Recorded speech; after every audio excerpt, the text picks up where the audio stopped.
I can't resist. Weary of wolves in disguise. Drunk on a gallon of wine. Red as the rivers you dried. Bad apples spoil the punch. Bruises and rotten fronts. You've got a thirst you can't hide. There's something in the water. There's something in the air. The proof is all around us. The symptoms are everywhere. There's something in the water. There's something in the air. The proof is all around us. The symptoms are everywhere.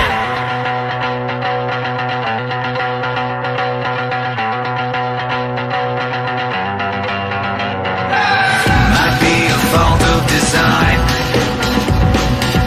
Old bark as bad as its bite. Fooled by a flash of teeth. Sharp tongues that lie beneath. Words that could eat you alive. There's something in the water. There's something in the air. The proof is all around us. The symptoms are everywhere. There's something in the water. There's something in the air. The proof is all around us. The symptoms are everywhere. Victims surrounded, invented by what we feel.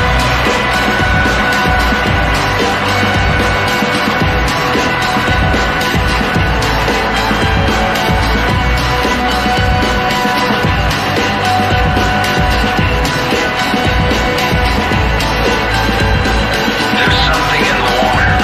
There's something in the air. There's something in the water. There's something in the air. The proof is all around us. The symptoms are everywhere. There's something in the water. There's something in the air. The proof is all around us. The symptoms are everywhere. The symptoms are everywhere. Victims surrounded, invented by what we feel. Symptoms are everywhere.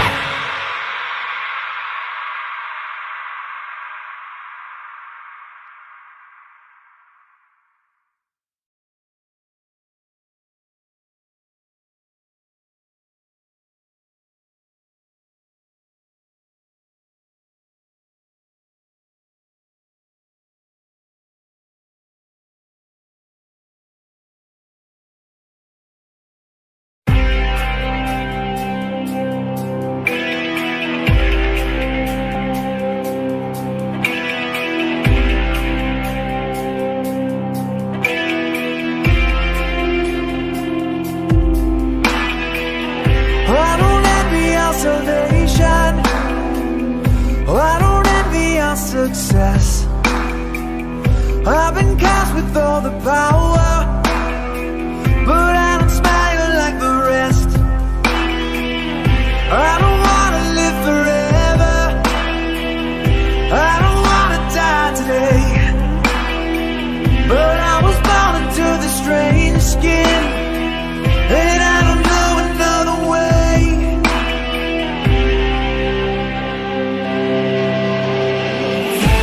I wish I was white as a ghost of the old me.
Hello. Happy Thursday, as I like to call it, Practice Friday. You are here watching Creative Chaos, a show that we do weekly, highlighting a different indie, what I like to call fantastic people creating fantastic things outside the mainstream. And actually, our opening band tonight was Blacklight Studios or Blacklight District Studios, and that was written and performed by our guest tonight, who we will meet in a little bit. But first, as always, Creative Chaos is sponsored by Flip City Magazine, the absolute best comic satire magazine on the face of the earth. It is delivered in print, but we are so confident that you're going to love Flip City that we have a simple sampler directly on our website. You don't even have to give us any information. And we're not so technically savvy that we're tracking you and tagging you. So, you literally get away for free, just checking it out at flipcitymag.com/free-magazine. That is in the description of the video, as well as the in the chat. I believe I put that in all the chats as well. So that's flipcitymag.com/free-magazine. Go check out our free super sampler right there on the website if you like it. Oh, I'm sorry, simple sampler. And if you like it, you can go download the super sampler for free. So that, I believe, we made 72 pages, and it gives you an idea of the format of the magazine and how much you're going to laugh your ass off. We pretty much guarantee it, unless you're humorless. So yeah, check it out, flipcitymag.com/free-magazine. And I am not sure if my sidekick is here yet and ready to talk. Is Batman here and ready to talk? I am in the Zoom room. I am here. Yay! Hey, Batman, I don't know if you saw on Facebook that you got a major compliment on our Flip City magazine. Because I responded to the guy and tagged you, but Facebook's terrible with notifications. Did you see that? Yeah, I don't get notifications from Facebook very often, so I did not. Can you tell me who it's from and what it says? I forgot who it's from, and I also forgot to screenshot it, so we don't get a look at it. But basically, it says he wanted to know the lore behind Creative Chaos and how the heck we hooked up. So I told them the story. Should we tell the story right now? Might as well. Okay, do you want to tell it, or should I? I'll let you tell it. All right. So, gosh, what was it? 8 months ago or so. I went on the Three Beer Men along with Scott, my husband, and Mad Mind behind Flip City Magazine. And I cannot run a live stream to save my life, and it really stressed me out. And I knew I needed a producer. So Cosmic Grandpa, our producer extraordinaire, I said, I'm going to charm you enough to make you want to be my producer. And I guess I did, or he was drunk. That's still up for debate. But Batman basically asked, hey, can I come along? And I said, you know what? That's hilarious, because it's ironic that Batman is my sidekick. And that's why I chose to have you on. But you've been such a valuable asset. You've way more than earned your keep around here at Creative Chaos. Anyway, but the guy that reached out on Facebook, I told him that little lore because he was curious, but he was saying about you that you are high energy and really fun, and he really appreciates you. Well, thank you. Whoever it was that sent that, if you're listening tonight or if you catch us in replay, what you should do is go to an old YouTube channel called Nerds in a Bar. That's NERDS, separate word in, separate word a, separate word bar, Nerds in a Bar. And you can see me there in my previous iteration as Batman. You can see me on YouTube. We have over 200 plus videos, and we have over 1,000 plus subscribers. We had since parted ways. My business partner and I, but you can still catch all of our videos and reviews. This weekend is actually San Diego Comic-Con, and I'm kind of bummed because we were planning to go to one of them, and this probably would have been the year we would have gone. But I've been separated from that business now probably about 4 years, three and a half years. And Cosmic and I run the show here on Pilled, Rumble, was on Twitter. I don't know if we're going to go back to Twitter or whatever we have to do to get to Twitter, but we're on different channels and streaming platforms that you can check us out on at the number 3 BEERMEN.TV, 3 Beer Men, and you can see all of our previous videos in the replays on both Rumble, DLive, and on Pilled, Foxhole.net. Pilled.net, Foxhole.app. That's right. And So then, those- of course, here on Thursday nights. We had fun yesterday, actually. You can tell them about yesterday. Yeah, that's right. We went on a Doc's Coffee Shop and had a good time in the morning. So we were drinking coffee instead of beer. And I really Well, it was morning appreciated for that you you. came with me. That was our first time guesting together. So that was a milestone for us, I think. Yeah. We had fun on that show. I would have liked it to have gone longer. I think we could have stretched that out like another hour or so. I mean, we had a lot of material and we barely covered it, but Doc is the kind of guy, he likes to throw in those punches real quick and get the fuck out. Yeah. So, Kind of a man after my own heart. Even though, this show was designed for 1 hour, we kind of regularly go, hour and a half to 2 hours. Anyway, hey, Batman, what should people be doing to help us with this stream? So guys, if you like what you see here and you want to support this channel, Flip City Magazine not only has its own website, flipcitymag.com, but you can go to any one of our shows and you can like, subscribe, and click here on Rumble. Give us a thumbs up. If you're out on foxholepill.net, hit those red pills for us. And you can show us some love by sending us some gold pills. Are we on DLive too? No. You're not on DLive yet. Okay. Well, that's something we may want to look into. But aside from that, you can check us out and go to any of the other platform services and make sure you like, subscribe, and send us love any way you can in the chats. We appreciate that. Awesome. And then just real quick before we bring our guest in over on YouTube, we got George Washington X checking in with a hi. Vulcan Live says, "Good evening." And George is asking where everybody is.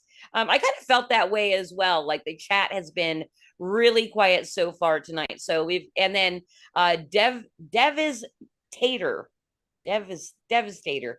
Devastator. Yeah, Devastator said hello to Vulcan. He didn't say hello to me, but that's okay.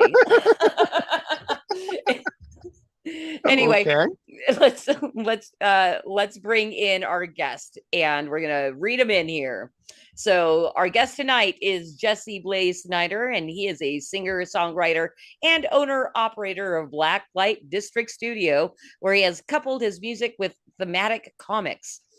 He's written comics in the past for the mainstream industry and progressively became more disillusioned with the worthless editorial bureaucracy and general shit floating to the top mindset. So he went indie.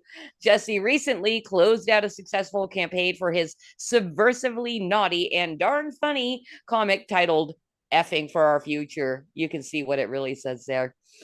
This would keep any regular Joe busy, but not Jesse, because he also hosts a couple of live streams called The Coolest Geek Alive and All Your Favorite Bands Suck, which I take exception to because I know my favorite bands are awesome.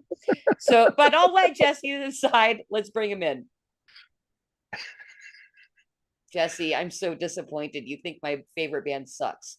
I do. I think it's it's funny because for the most part, everybody who shows up and does anything like this, we're the exceptions to the rules. We're the people who've gotten like a little too obsessed with the thing. and we know more about it than most people. But I think most people, most of their music is just handed to them from on high. And, we get all the same bands. And like when you go into these lists of the top 500 Rolling Stone or whatever it might be, I'm always let down. I actually I had bought the 500 greatest albums of all time list. They had put it out as a hardcover book, and I started digging into it. And some of these records were awful. The Velvet Underground and Nico, it's that white record with the banana on it. That fucking album sucks. Well, Velvet Underground's not my favorite band, but I do enjoy some Velvet Underground. 500 greatest albums of all time. And then I called up my friend Joe because he grew up in that time era. I'm like, explain this to me. I'm like, I don't get it. And he said, you listened to the last album that you should have listened to first. Okay. I was like, all right, like in order to get into the band, I'm like, whatever, this is crap. So my list is really like, there's a lot of genres that just are disrespected by the mainstream. My father is the lead singer of Twisted Sister. Thank you respectfully for not sharing that as a main talking point. But I didn't know that actually. Oh, you didn't? Well, my love for him is really sort of encapsulated in the show's mantra. There's a lot of these great bands that are underdogs, that are great, and they deserve a lot of attention and respect, but they don't get it for one reason or another. They wore makeup, or they're not quite understood, or whatever it is. So there's punk bands and metal bands and rappers and humor. For the most part, mainstream music is country, pop, and R&B. Hip hop. Like those are the three. I don't know. Rock and roll. Rock and roll it doesn't actually sell as well. Well, I mean, it does when they're pushing it. I mean, ultimately, whatever they're pushing sells. And I mean, that's the whole thing. It's the system is the system, and they push out the shit that they push out. So, all your favorite bands suck for me is just about getting a highlight on all these other bands, especially humor bands, which tend to never be like respected, and to do great humor, it's so hard. Oh, by the way, can I just say I had 2 teeth pulled out of my mouth, so I'm a little swollen on the side of my mouth. Well, thank you for showing up anyway. Well, I did want to ask, and you know what's hilarious about you talking about humor bands is all of us here now, and you haven't met my producer, Cosmic Grandpa, because he came in a little late, but all of us like comedy music. So, that was me and my drummer in Baptized by Fire. Our big bond was over comedy music. We used to play Explosivo by Tenacious D. What's the name of the song? Explosivo. Don't know what it's about, but it's good to go. What's the name of my girlfriend? I don't know, but she's built like a shit, and she's good to go. She's good to go. She's good to go. Well, I love good comedy bands. And I did kind of want to start with you did Jesse, because you talk a lot, and I really appreciate that, because you're gonna kind of carry my show through to the end. But I do want to tell you what my number one favorite band is and get your feedback. Oh, cool. Who's your favorite band? Okay. My favorite band is the Talking Heads. Don't talk shit on Talking Heads. My honest reaction to that is I've just never really gotten too deep into them, because they're a little softer sort of rock band than is up my alley in particular. I'm familiar with some of their stuff. I like things that I've heard. Up until when I was very young, like in college, I used to do a radio show called The Radio Blaze, with no ballad interruptions. Okay. You can kind of see where my mind was. It took me until I was like 30, I think, when I listened to, on that list of the top 500 bands of all time for Rolling Stone, I listened to Van Morrison's Astral Weeks. And that record like changed my life. Totally just gave me this new appreciation for things that I'd always considered a little, what it is? As a songwriter, it's really easy to go slow, open things up, hold your notes. It's like you can say anything and you just go, to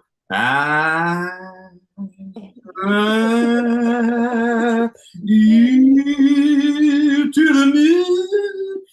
Like there's a certain amount of like, man, how long did it take you to think that up? Like that was so easy. Look how easy. And there's a complexity that comes from more rat-tat-tat sort of melody writing and things like that, which is more difficult. It's harder to write well, she was just a 17, and and to be writing to a click that's a and you're bouncing into the, like, that's that's more complex writing. So I always viewed ballads as kind of easy. And it was like the shit that most people were doing because it appealed to the ladies. You know, let me go cruise for you a minute. And I don't have any respect for musicians who are appealing to the ladies. I might like some of their stuff, but I don't have any respect for them. Well, I mean, wasn't that kind of I'm sorry, what wouldn't you say, because I would think, because of who your dad is, which I just found out, with most genres of music, was it the studio kind of forcing everybody to do a ballad on every album? Absolutely, like that's something that happened. I mean, you know, my dad wasn't forced to put the price on to Stay Hungry, which was their big ballad. He did that smartly. My dad's clever, like a fox. So, you know, but with me, the reason why I'm an independent musician is because every time I would get near the industry, they would basically go, "Oh, you're cute. The girls are going to love you. You know, let's make you into Bon Jovi, or maybe we'll make you into Billy Idol." And I would always go, "Nah, I'm a freedom fighter, and I'm here to grant, you know, spiritual empowerment to people who need it."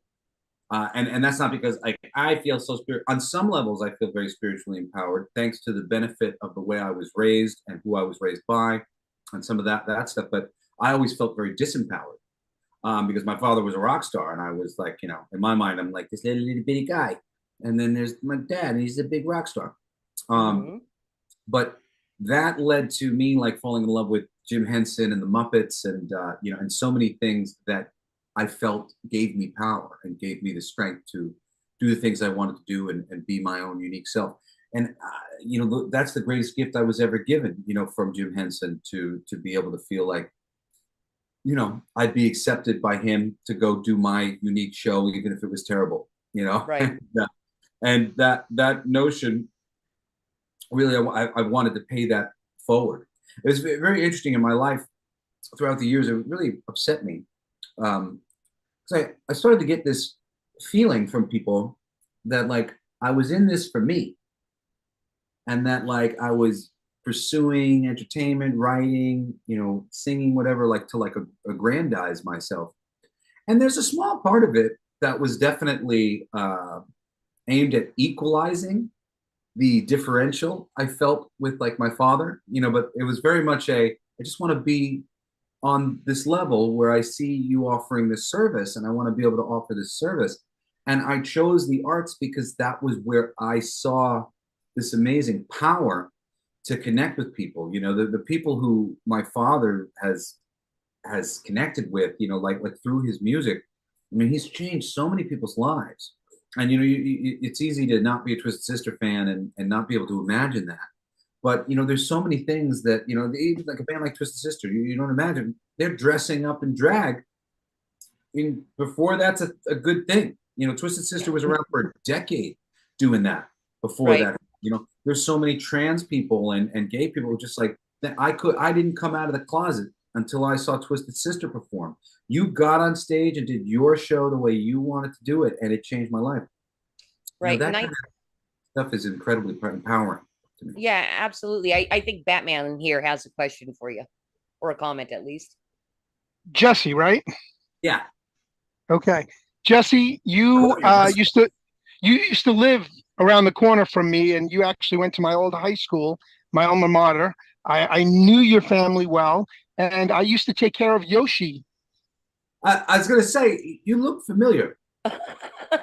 I own Willow Pet Hotel in Deer Park. Oh, nice. Yeah. We used to groom Yoshi. We used to shave Yoshi for you every summer. Yeah. You were a little kid back then. That's funny. 15 or 13 or something like that. Yeah. So I mean, that was really the genesis for me. Like, it's weird because now, like having been in the industry, you know, I look younger than I am. I'm like, I say this only because people tend to think I'm like really young, and like I've been in comics and pursuing comics as a professional since I was a teenager. And I got like my first work at Marvel at 23, 25, I don't know, something like that. And so I've been like coming up through this business and through the ranks of it for a very long time.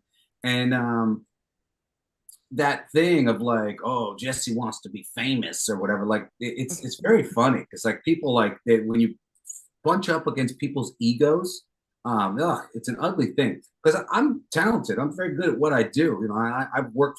My only care was that I was good at what I was doing, and that other people would see what I was doing and go, "He's good." You know, that's it. That's all I cared about. That's all I've cared about my whole career. Is that when people see what I do, they go, "He's great." And so, you know, it's really easy to be a 40-year-old in the comic book, you know, industry who's been doing it for a long time, knowing what's what. The big problem with comics is that half the people in the industry who deserve to be doing anything for you don't know how to write. And it's like a 49%, you know, for every Daniel Warren Johnson, there's a million other guys who need a script, need a blueprint, need something. There are plenty of people who can do it Marvel style and whatever else, but writing, oh man. And the worst part about this is at least like 60% of these people who don't know how to write, they think they do. And they're not fucking good at all. Right. They don't know how to structure a fucking story to save their lives. They don't understand what people are looking for, what the audience is looking for. They're really like, it's crazy how not good at something so many people can be who are in a creative field. But like there's a lot of artists who are not good storytellers. So I was raised between Marvel and DC, but I grew up on independence in the 80s.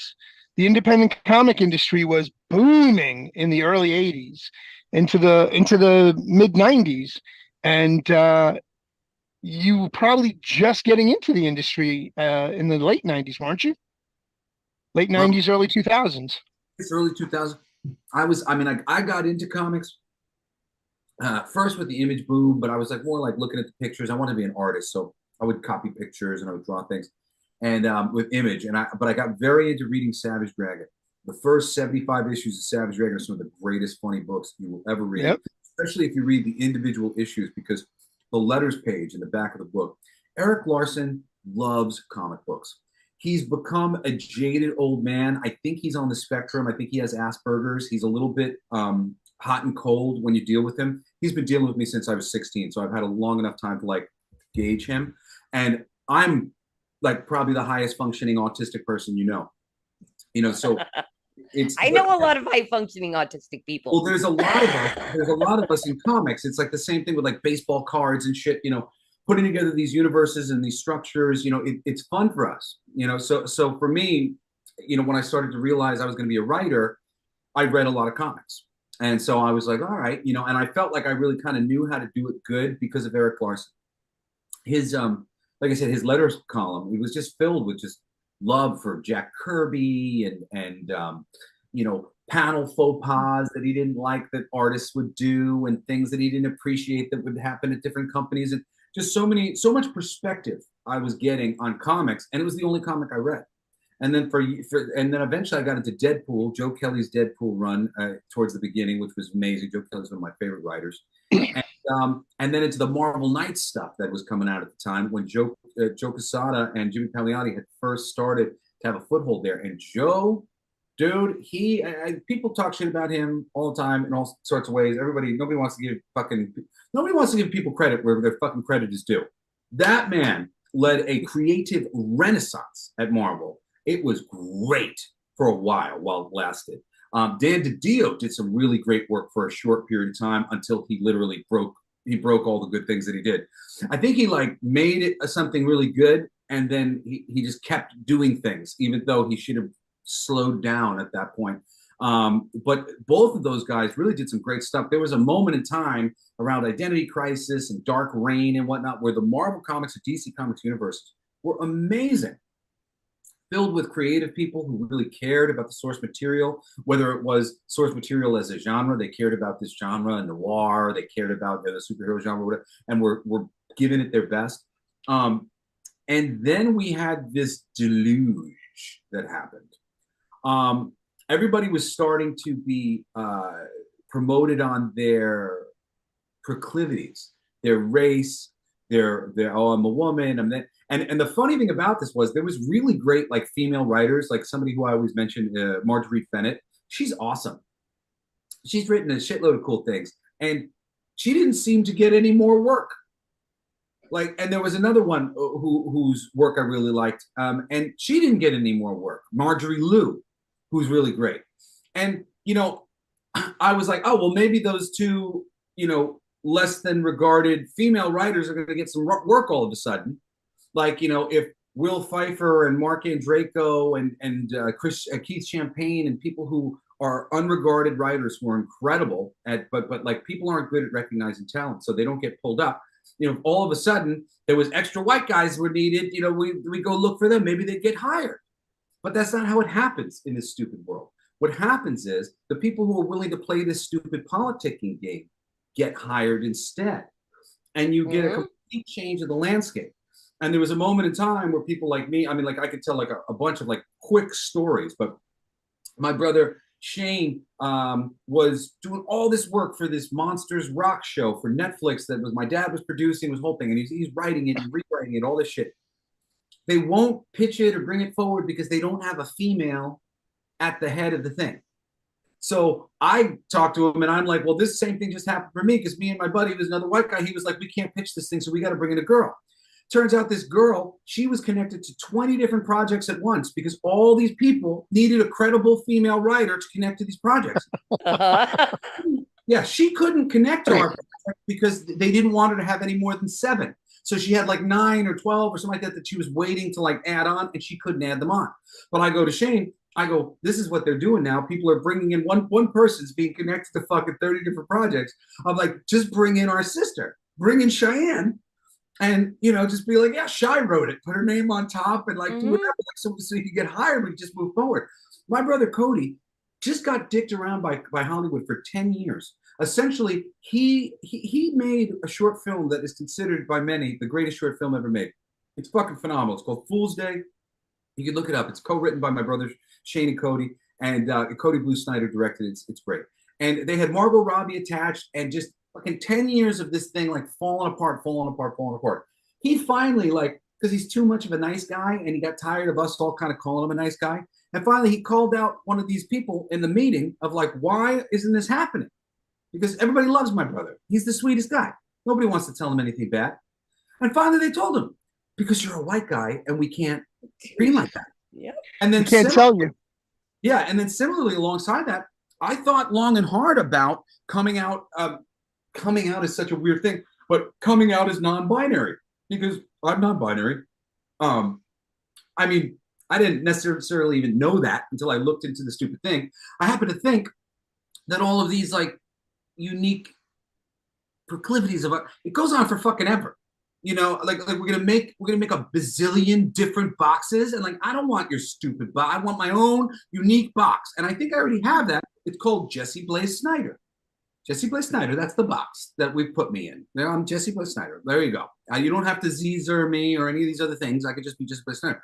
But there was a moment where I was like, well, fuck, man.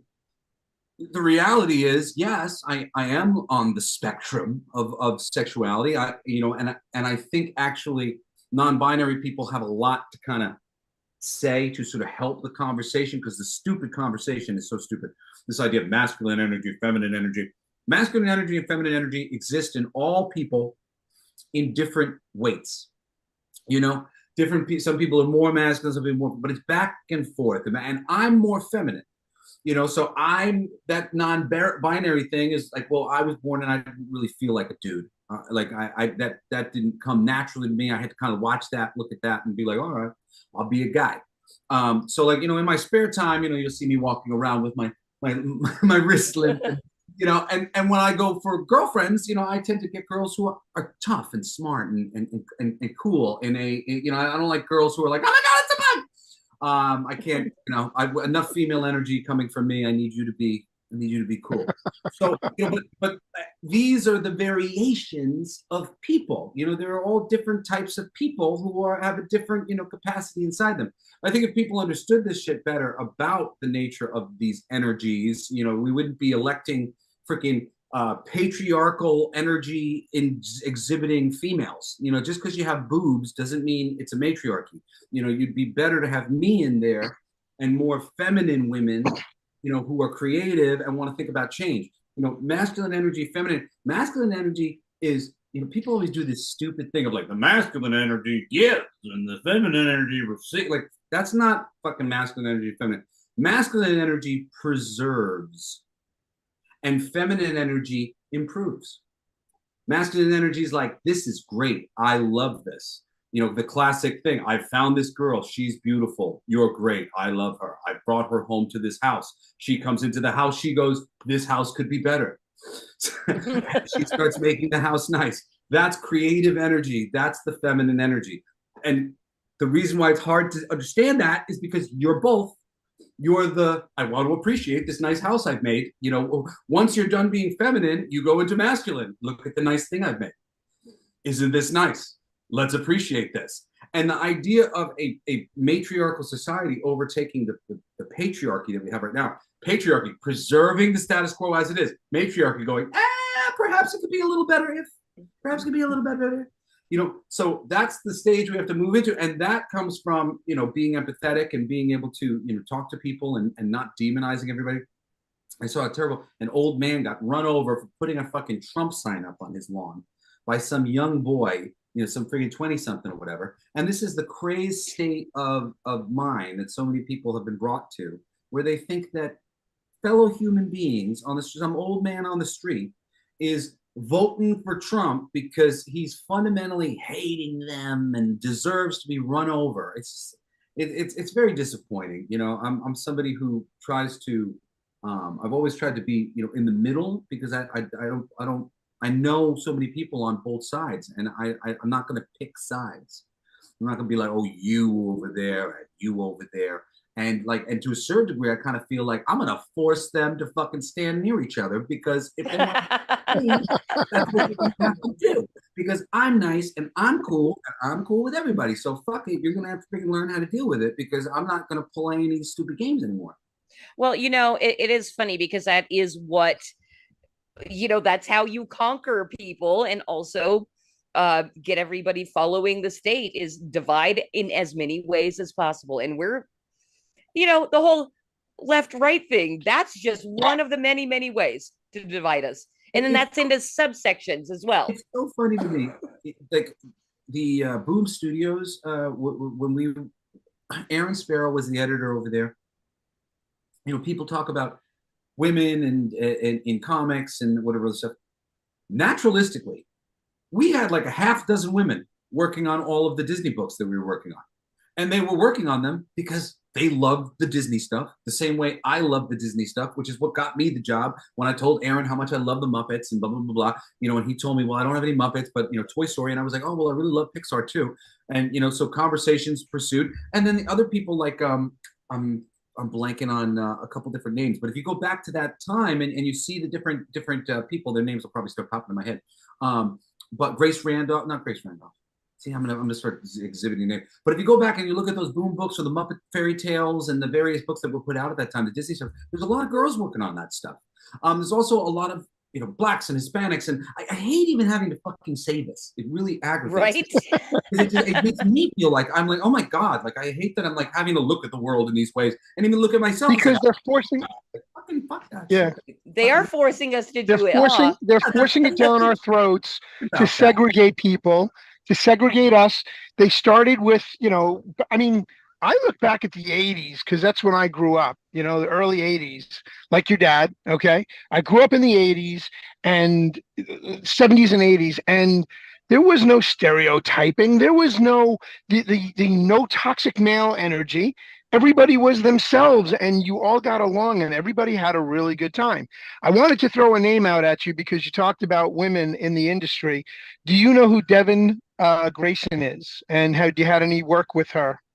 I've read a lot of her stuff. I think that Devin Grayson is an insanely talented writer who does not give a shit about the medium of comic books. Correct. Thank you. He has written some really awesome comics that I've read from her. The Titan run and the Nightwing Bloodhaven run was by far one of my favorite sets of books because of the artwork. She was the artist. Some of the Nightwing stuff was good. And then some of the Nightwing stuff, I felt really offended as a fan.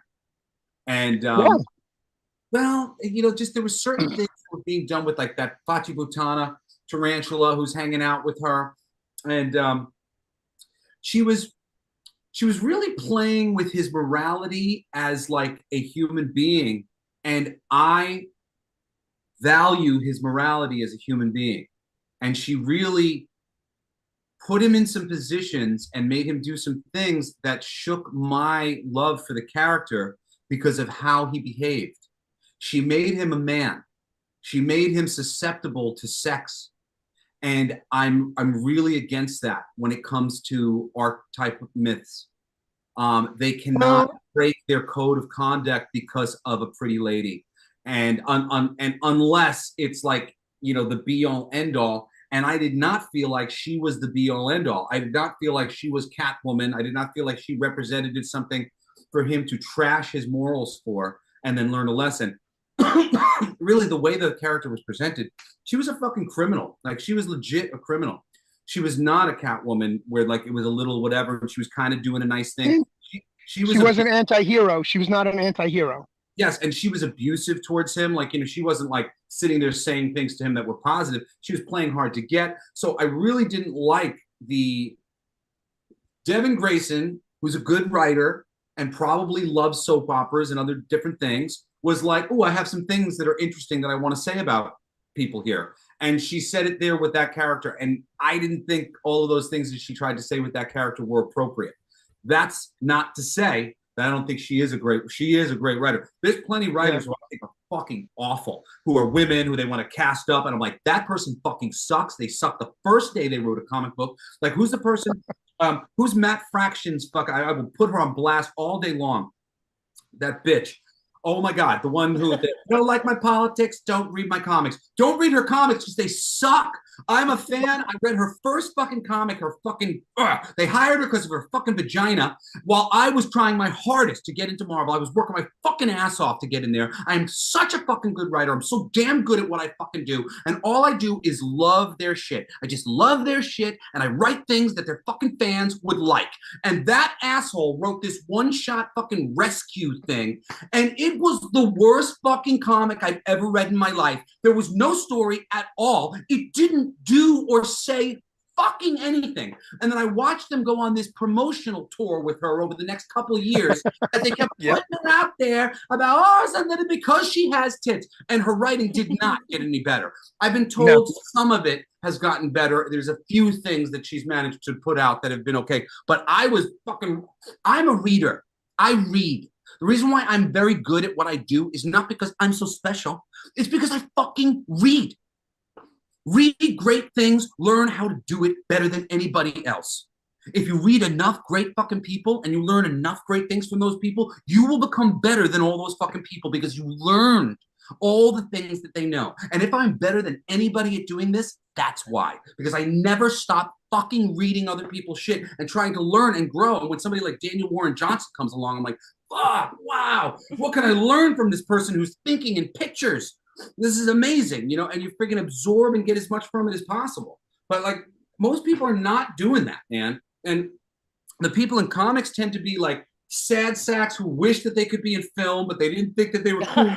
Oh man.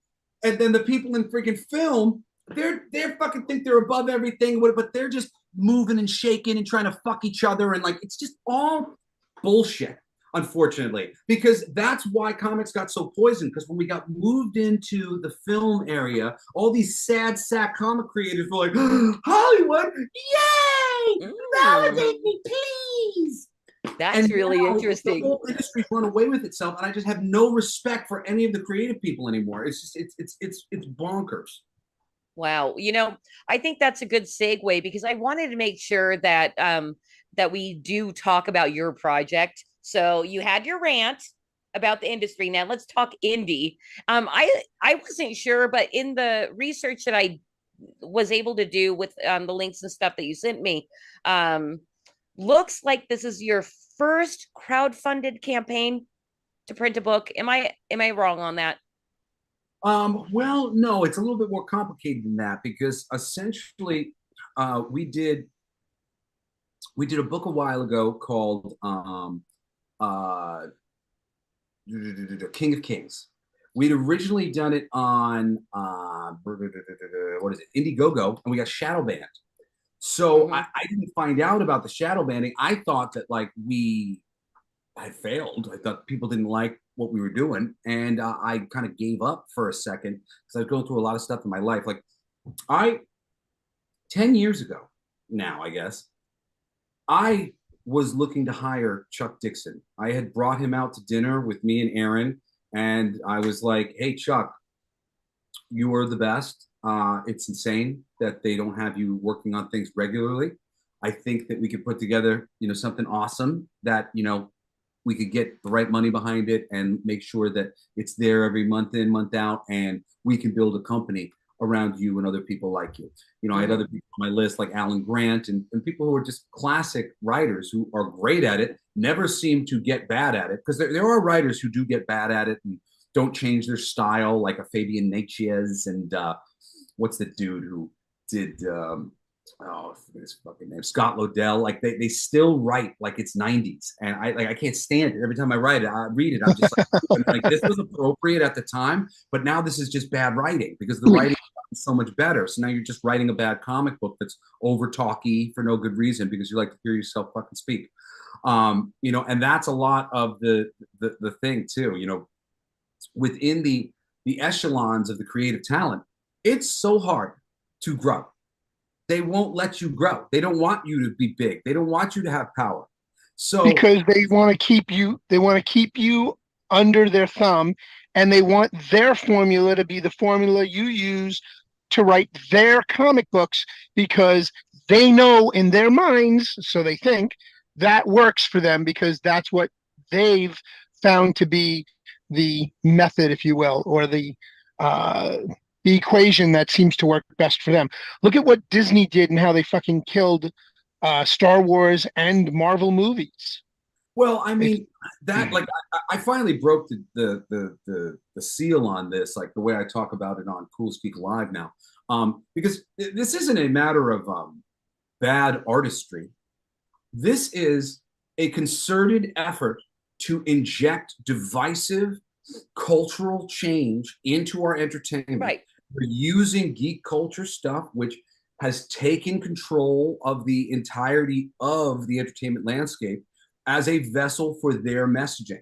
And that's why it doesn't matter how badly these things do, they're not going to stop. They're not stopping. Sure.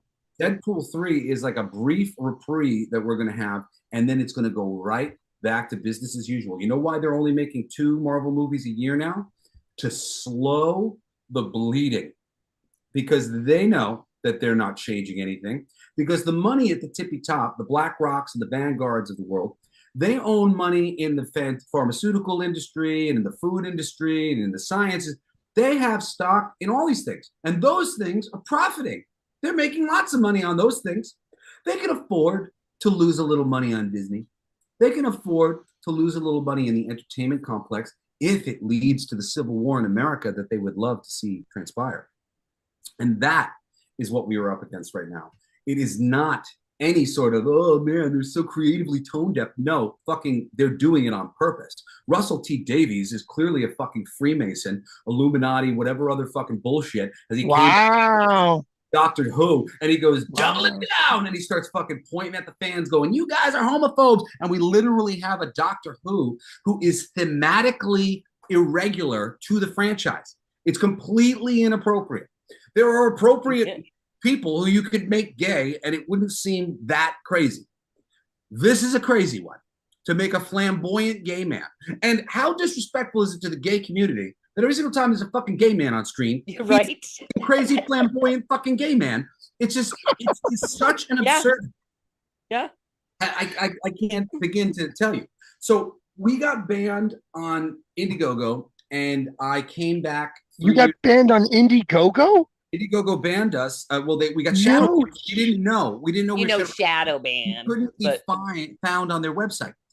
So then we came back. We raised on Kickstarter, and we did good. But I mean, granted, we wouldn't have made our money if not for one friend of mine who like put in a lot of money. But we made like 6,000 or something like that. And wow, I got kind of chastised by like a couple people in like Comicsgate or whatever that we were using Kickstarter, and I'm like, Indiegogo, fuck me. So like, fuck them. I'm not using them. Same way you feel about Kickstarter, I feel about that one. And I'm like, but like, I hope, I beg you to reconsider. And then they told me to go on Fund My Comic. So I went on Fund My Comic, and I was very disappointed with that experience. The dude who owns the place, I was interacting with him the whole time. He knew our book was there. Our book is fucking top shelf. It is not some piece of bullshit that some asshole just finished doing in his kitchen. And he knew that. He knew he had professionals working on a book that could absolutely have the potential to make a lot of money on their website. If I owned his fucking mom and pop version of a comic book fundraiser, I would be a little bit more hands-on with people like me who stand to make him a lot of money, and not behave like I'm just the indie version of Kickstarter. I'm just an indie, but like, it doesn't matter. Like, okay, so Kickstarter is going to treat me just as good as you are. That fucking drove me crazy. And then when people started going, well, we'll do it on Fund My Comic. No, fuck you. I did it on Fund My Comic already. You didn't freaking support it then. I can only support these things in so many ways. It's so much energy to do 3 fucking platforms worth it. Fuck you guys. I make good comics. You want some good comics? Come join me where I am. I'm not fucking doing this 3-platform fucking your freaking bullshit. I'm not in on your protest. I'm in on my own protest. Fuck Indiegogo and fuck Fund My Comic. They censored us. I had to go in, and every fucking Photoshop, I had to censor every image because it said fucking. It's just fucking nonsense. Okay? Is this indie comics or what? Like, it's just like fucking free speech. They're the indie comics people. Comics King. Free speech. Free speech until I say fucking, and then I can't fucking do it. This is the shit that drives me fucking bananas, because everybody's just a fucking hypocrite across the board. The liberal people, you're not liberal. I'm liberal. I fucking am here and I'm standing up for everybody, even if I disagree with them. If you can't do that, you're a fucking bleeding heart. Kiss my ass. And then on the right side of things, either you believe in freedom of speech or you don't. My first book is King of Kings. It's about Jesus, the way he fucked over the Norse people, and Odin getting revenge on it. And that fucking happened. Deal with it. Jesus has not always been presented as a good character to people, but it's a comedy and it's fun and we're having a good time. So fuck all these people trying to censor us on any damn level. I make controversial things on purpose because I am a good, sweet puppy dog with a wagging tail and a big heart. I fucking love everybody, but I need everybody to know that you're not allowed to judge a book by its cover. You're not allowed to just look at something and go, oh, bad. No, you can't.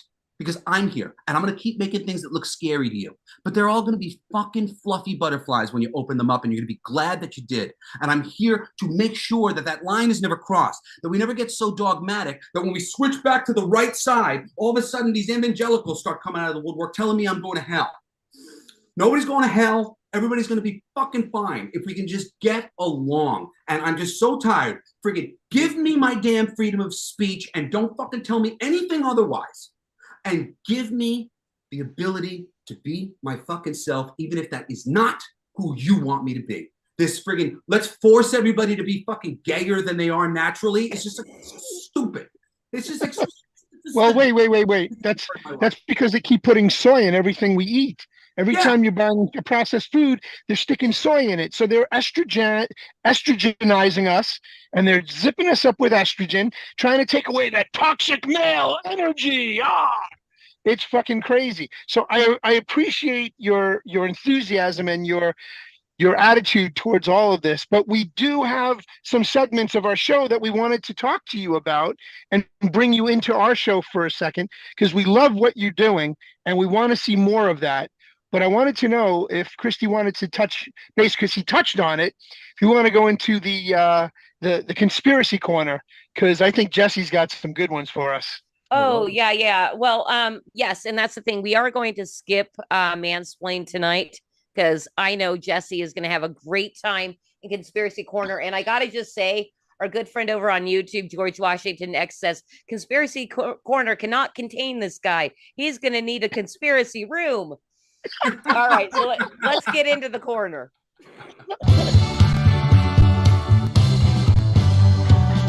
I want to live with a conspiracy girl. I could be prepping the rest of my life with a conspiracy girl.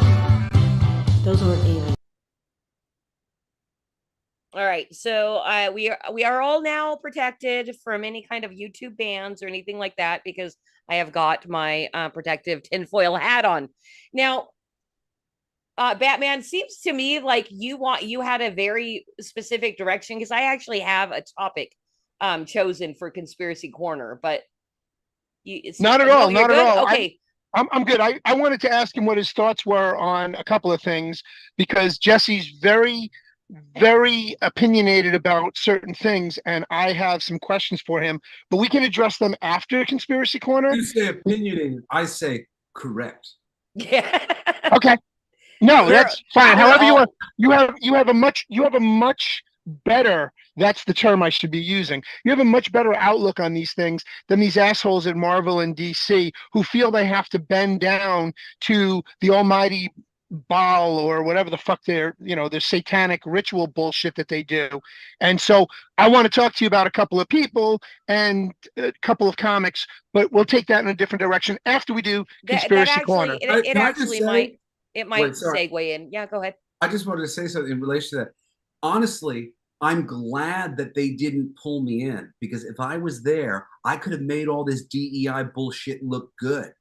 And I mean, like, there are ways to fucking handle this shit so that it is fucking worthwhile fucking inclusion. And I'm so insulted on behalf of every fucking woman and every fucking gay man and like every race. It's like all of it is just cardboard cutouts of people. It's the biggest insult ever. They give us crumbs. They're like, diversity and equity inclusion. Look at that, not actual person. Look at that, not actual person. Great, thanks.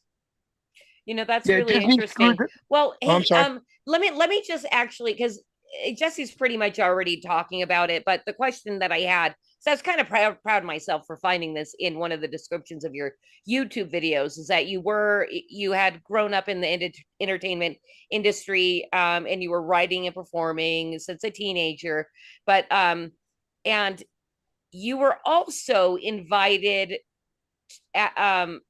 you were invited to perform at an Illuminati party, and subsequently being invited to join on more than one occasion. I just kind of wanted to go down that path. Can you tell us the story?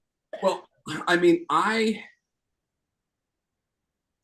was a lifelong atheist, and I didn't do drugs, didn't drink, nothing until I was 28 years old when I started drinking socially, because it was kind of holding me back and like interacting with editors and stuff. So I've led and I got married at like 23. So I've led not quite the partying, crazy lifestyle, whatever. But so saying that, I never really believed in any of these things, especially because my father doesn't. And I wouldn't talk about so many of these things because he doesn't. But a little while ago, I went, fuck this shit, man. He doesn't have to talk about it, but I'm talking about it. So it really happened when I went out to Los Angeles. I had a drummer in my band who's he was just played with us for a minute, but he's a friend of mine who was the dad of like one of the other kids, and he worked at an engineering place, and he was a drummer, and he and I got along nice. His dad and his uncle are two of the biggest music producers in Hollywood, or they were in the 70s. And these guys used to famously used to screw each other over for different projects. And, this much information alone, people could figure out who it is. And it was really interesting too, because I had just listened to this like 2-hour-long podcast about that period of time in the music industry, and about how they were putting demons on records. And that this guy had just finished talking to one of his friends who was another producer from the same era, around the same time, all these things. And are they still putting the demons on the records? They still have that shrine where they put the demons on the records. And I'm listening to this, like, still in that stage where I was not quite I knew that things were going on secretly with, I saw enough information of that, but the type of variety of thing, I was on a very low of what I thought was going on. And we were driving, and my friend just all of a sudden said, like, really matter of fact, because we were talking about like blowing up the band, and he just went, "Oh, dude, you should just come play one of the Illuminati parties. They'll love you." And he kept talking to me, but I don't remember what he said because I was like, did you just invite me to go play like a fucking private secret society party out here? And I sat, he was talking to me for a while because I didn't really say anything. So he just kept going, but basically just could change my career in an instance. Uh-huh. Shortly after that, I started getting messages. I got them like for like 3 years straight, but I never replied to them. From these older gentlemen, white guys with like, social media pages loaded with Freemason pictures, and here's from this event and that event and and you get a letter that says, do you want fame and fortune and everything that you've ever hoped to have? Do you do you want like a joke? Okay. Like a joke. Yeah. And then you're like, who the fuck is, what the fuck is it? And then you go click on the page, and then you find their big network of all these fucking Freemason things or whatever else there. And they're sitting here offering you fame and fortune and everybody. The problem with me is I've only ever wanted respect. So that doesn't come with that. That wasn't what they were offering. They didn't offer me respect. They offered me fame and fortune, and that's not what I want. I want respect. So, for me, secrecy is repugnant, and I'm just about destroying this shit. And if my voice has any power over anybody to say, oh, perhaps, maybe, yes, this is going on, good. Fucking good. Wake the fuck up. Like, this whole place, it's just a story, man. And it is, our history is bullshit. Everything is fucking bullshit on planet Earth. And the only reason why most people haven't figured it out yet is because everybody's like following their own path. If you go follow like the black supremacists and the white supremacists, the Nazis, and religious supremacists, those three, just as an example, all three of them will tell you the exact same thing. There is a system, a secret system on planet Earth, and it's trying to fucking repress them. And they're right. There is. It's trying to repress all three of them, and it's trying to get the three of them to fight so that it doesn't have to fight. Yeah. That's a really succinct description of what is happening and why we really do need to get we need to get right, I think, first with God, and then start getting along with each other, even if we just and be okay with freaking conflict, even between one another. But it doesn't destroy you. I think that's coming. I honestly believe that we're on the verge of that, because if you think about it, go back to before Barry Obama, he said to us he was going to fundamentally change America. And he did.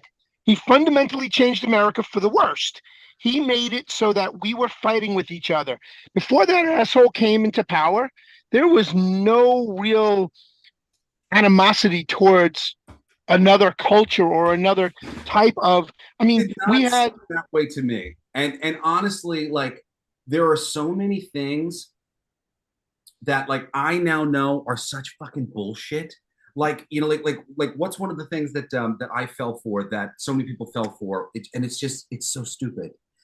Which was they only want people to have voter ID because they know some of the black people don't have an ID. And then like interviews with people in black neighborhoods. Do you have an ID? Yes, I have an ID. Do you think it would be weird for somebody to not have an ID? Yeah, I think it would probably be weird to not have an ID. Do you need your ID for a lot of things in your general life? Yeah, of course I do need my ID. Do you think it's weird for people to say that black people don't have access to an ID? Yes, I do think it's weird to say that. And why would they do that and perpetrate this whole thing? Because they are fucking stealing elections. Every fucking election on planet Earth is being stolen, dude. Everything that you're seeing is just a fucking show. Ronald Reagan was an actor. He was an actor. And he was allegedly the first one who was really not involved in any of the fucking shit that was going on and is just the actor. Barack Obama is literally a deadpan perfect match for the actor who taught him how to speak. This actor is a character actor. He's a very light-skinned black man. You will see him one day on some doctor's show or some other thing, and you'll be like, Obama? Yes, it is Obama. He literally taught him how to act like him because they wanted Obama to act a certain way. They put that guy in a lot of shows before Obama came into power, so that we were subversively thinking about, oh, I liked him. He was nice. He was good. Oh, wait, that's the actor. Oh, Barry looks just like him. That was their, what's it called? Karmatic retribution. They were telling us in advance that they were going to put a black man in power, and he wasn't going to be from the United States. And they had this actor portraying, wasn't he in 24? With no, that's the different Sutherland. Before, I forget some of the movies. He's been in so many damn movies, but it's so funny. You could find interviews with him talking about how he taught Obama how to be exactly like him. And the moment you see that a person's entire personality literally has been fucking stolen from another, dude, I'm so like this guy. He was an acting coach. He's not a human being. It just so happens he was an acting coach. He also shares blood with all of these other fucking presidents. Guys, it's all screwy. It's screwy. And like, like even like the shit that just happened with Trump, dude, I don't know whether or not, what are the odds that this is the worst screw up the Illuminati have ever made and it's super embarrassing and Trump ends up coming out looking super good? Seems really low to me. Seems more likely that it would be set up exactly like this. I don't know why. I'm not sure for what purposes. That's the thing about conspiracy theories. You can't come to a conclusion. You just have to hold on to the information that doesn't make any fucking sense. And you keep holding it up going, what is this? And what does it mean? Until we get an answer. The problem is not that they're like conspiracy theory. Well, that's not true. They throw it away. No. What is this? And what does it mean? Well, that's really interesting because as far as like conspiracy theorists go, and I think a lot of us do it, is we project, why A, B, and C happened. And if you don't have the answer as to, well, why did they do this? If you don't have that answer, then it's automatically, you're supposed to throw that information away, or stop questioning or something.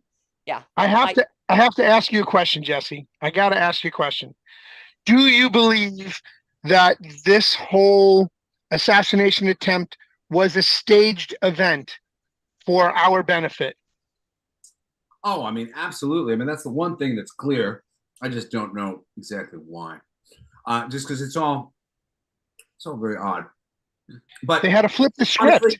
Honestly, it seems more like it would be to the benefit of Trump, everything that happened here. But oddly, doesn't seem to have changed.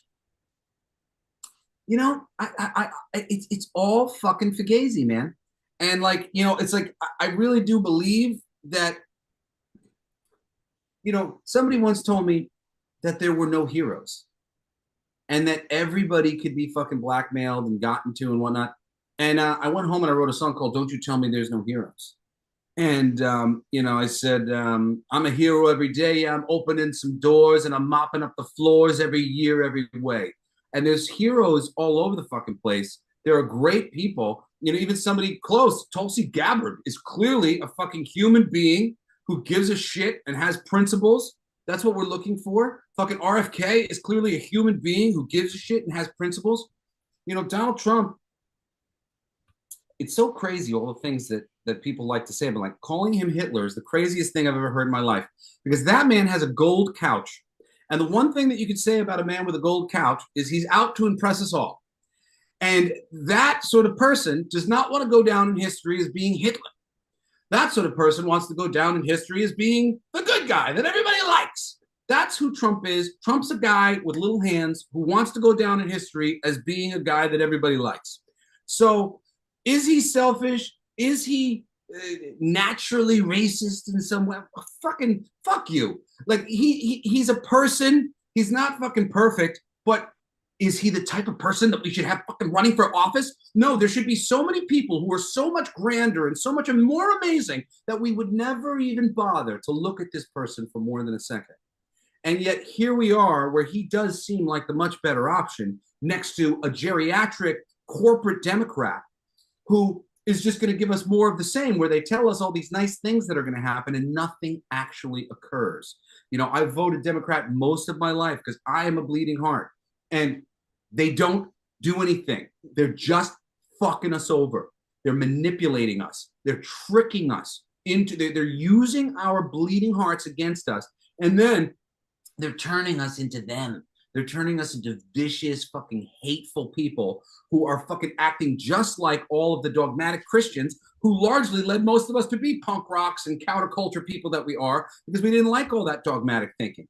So it's just like, it's so crazy to me how easy people are to manipulate, that the people who were fighting against dogma yesterday have become the new dogma today. Right. It's basically their religion. I think we can all kind of agree on that point. Oh, shoot. Jesse, you say so much, I forget what I'm going to ask. You write it down. That's what I do when I have to. I know. I started smoking instead. I get excited. I get excited, but I don't want to interrupt people, so I write down a word real quick. But then sometimes I come back and I'm like, "What does hot dog mean? What was that I know about?" Hey, real quick, just because I interrupted us with absolutely nothing to say, I do want to say hello to a few people that popped into the chat. Classical Chick and Hangton, Alien Surfer, and John Otter over on pill.net have come in and said what's up. I think they're all still hanging around as well, because Jesse's freaking awesome and knows how to rant. And my Canadian friend Trenchmouth, I think he likes to call it Canada. Yeah, because nothing's going on in Canada.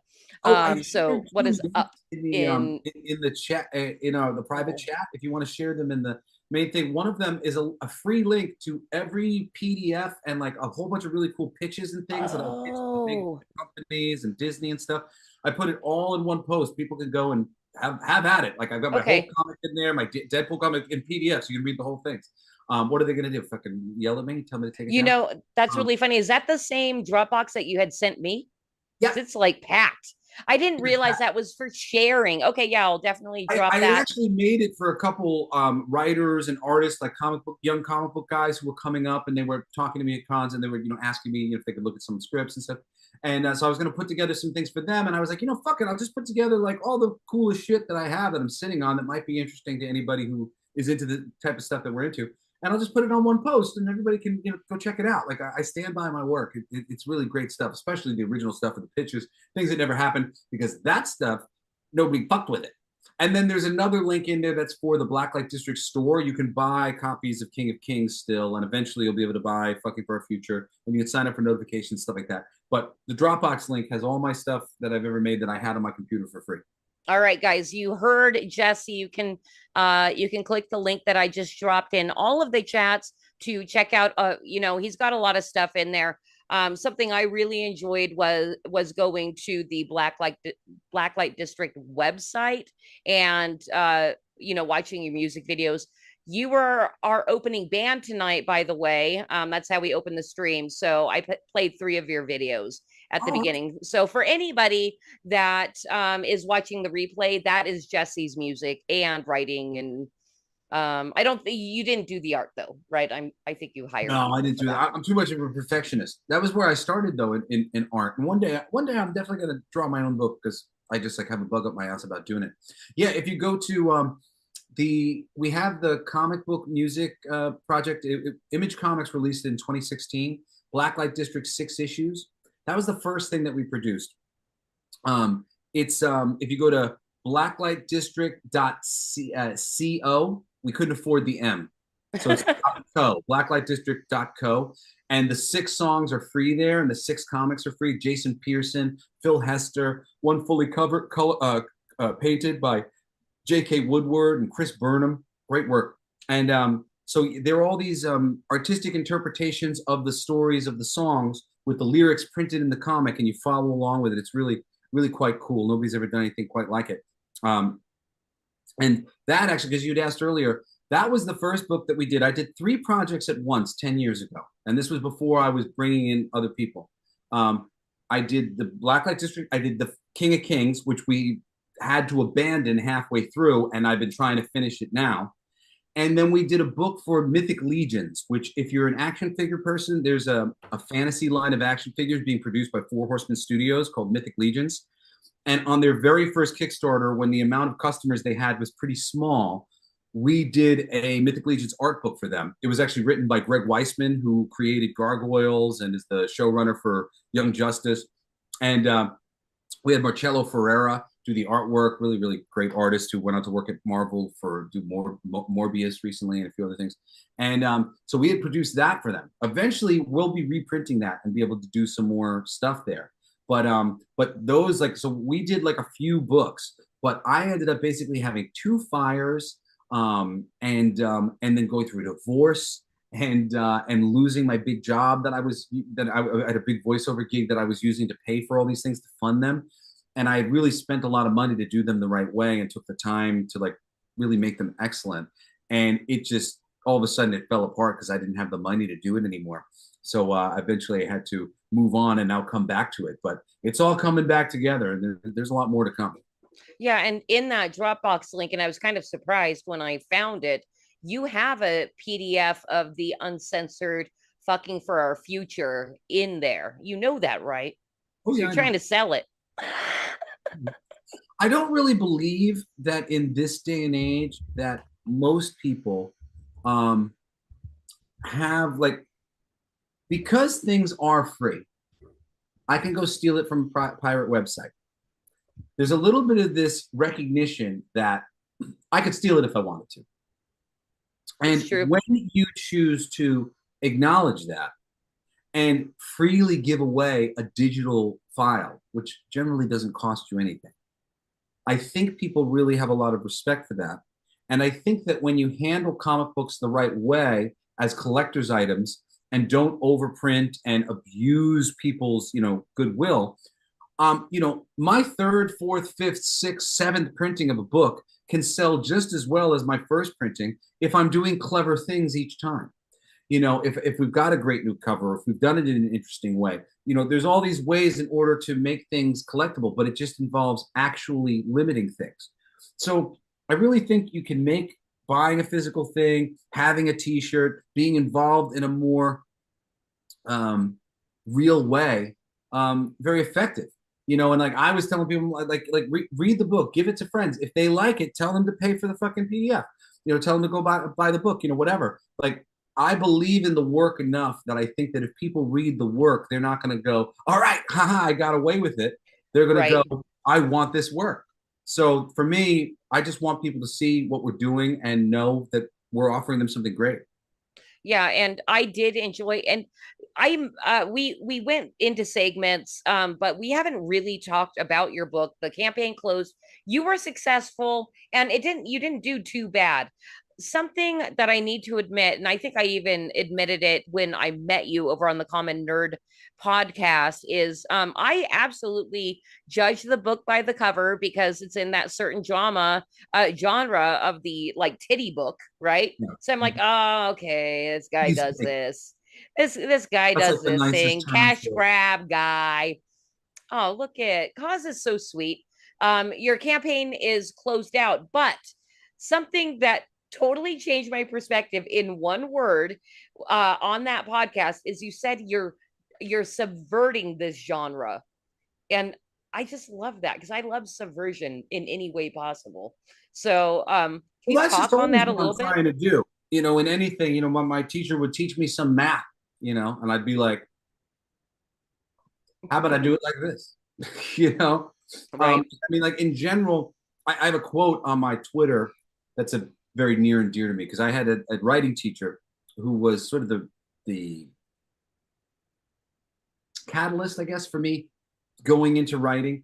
She was very proper, and she's the person who I learned the word accoutrements.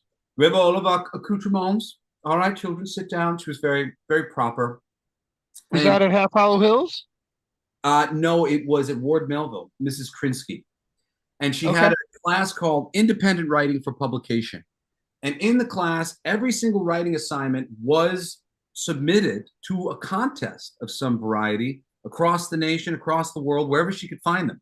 And she had like 20 or 30 or so contests that she found, and all year long, you would just be submitting things to contests. And one of the first things, or first few things that we did were like poetry and things like that. And like, I excel at poetry. I've been doing that my whole life. And poetry, it's kind of all about breaking convention to a certain degree, or your poems are boring. So like it's expected if you're doing anything interesting with a poem that you're going to break convention. However, when it comes to other sorts of writing, the noticeability of how much I like to break convention is very noticeable.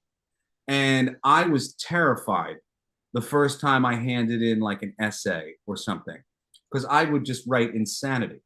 I would just like whatever, like I would learn the rules so I could break them intelligently. And most teachers would let me get away with it because I was clever. But she was so proper, and I was legit terrified what she was going to say to my work. And I remember she handed me my work, and she kind of whispered to me, "There's a place in this world for writing like yours, Jesse."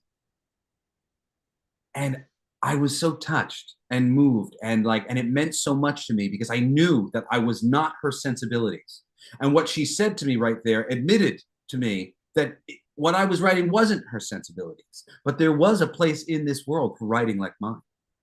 And that was such a major moment for me.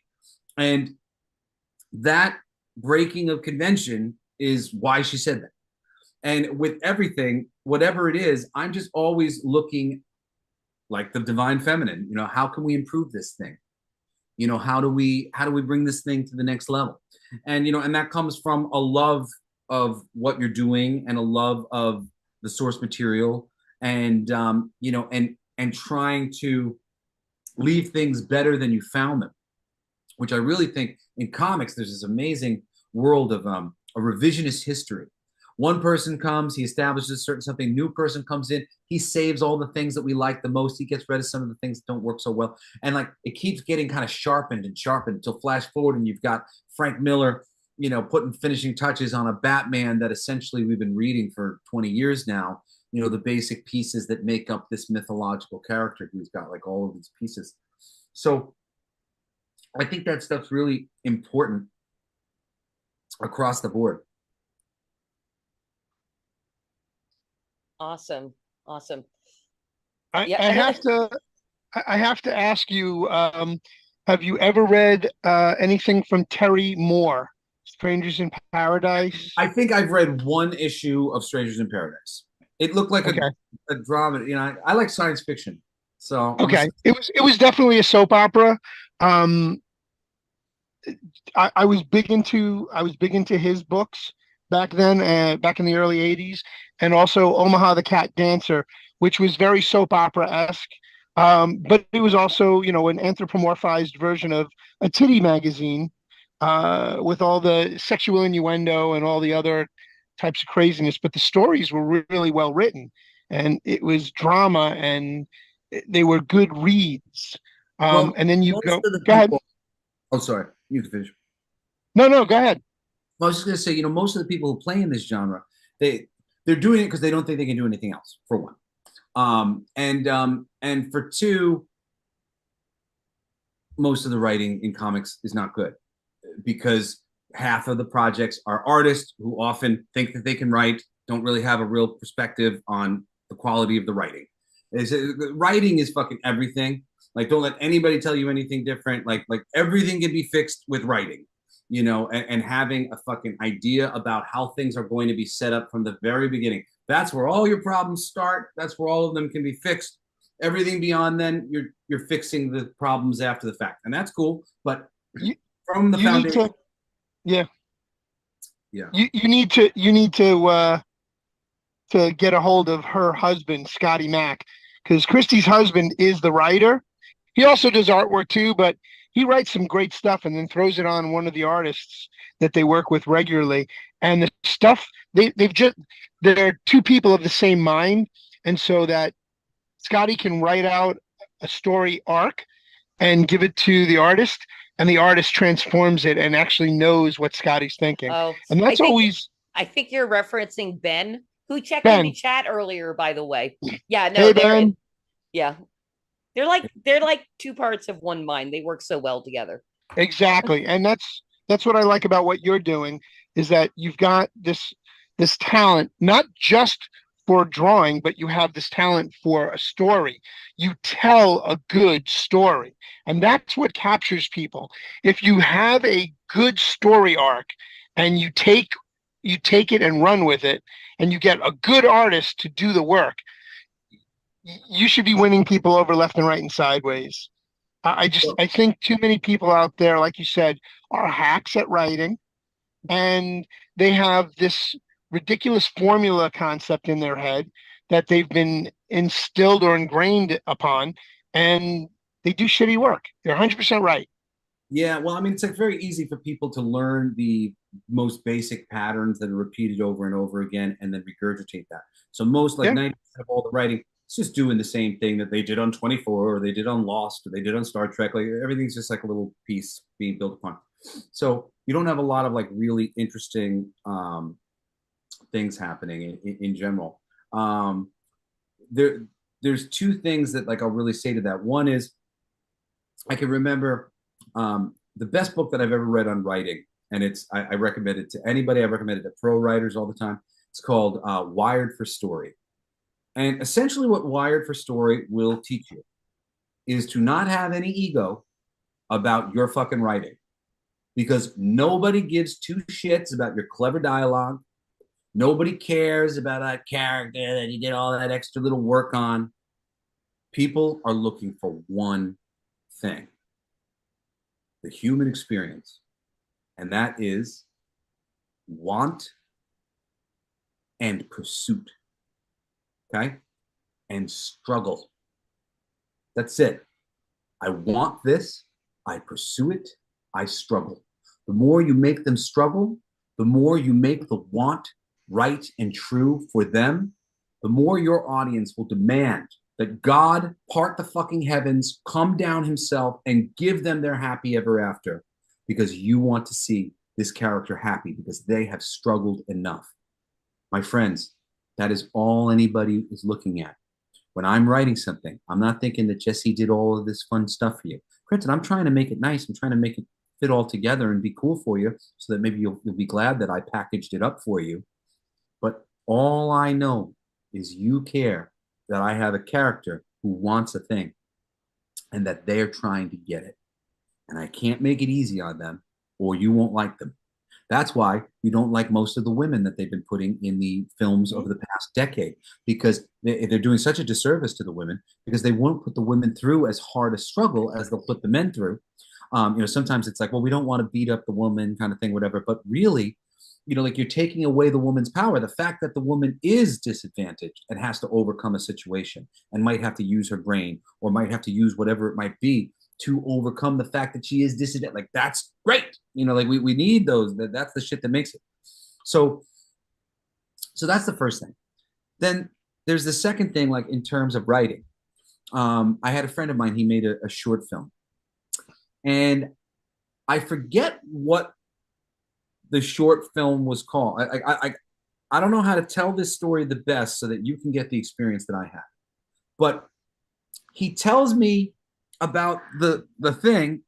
I'm sorry, he doesn't tell me anything about the thing, but he puts it on, and a title comes up at the beginning, and it says horror before Christmas or Halloween or horror something. It's going to be horror, right? Then I watch a 4-minute video of this like non-horror thing that's kind of funny, that all of a sudden at the end, shockingly, is a horror thing. Okay. And I turn to my friend and I go, do you not realize that by having the name be horror thing, no one will be surprised for this surprise thing that you wrote into this thing?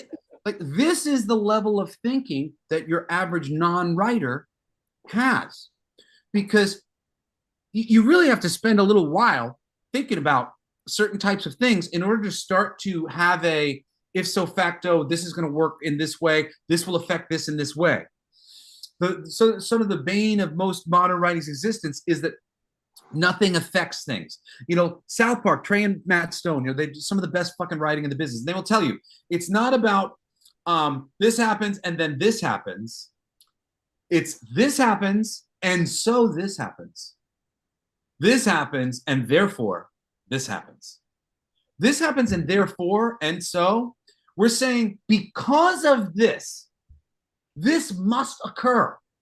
This is an avalanche. One rock hits the next rock, hits the next rock, hits the next rock. A great story is just a bunch of fucking rocks hitting each other. And it literally will start perfectly from the first rock of an idea that you had if you scatter all the other rocks around it appropriately.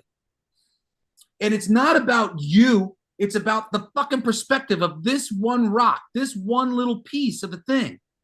Why is this rock here?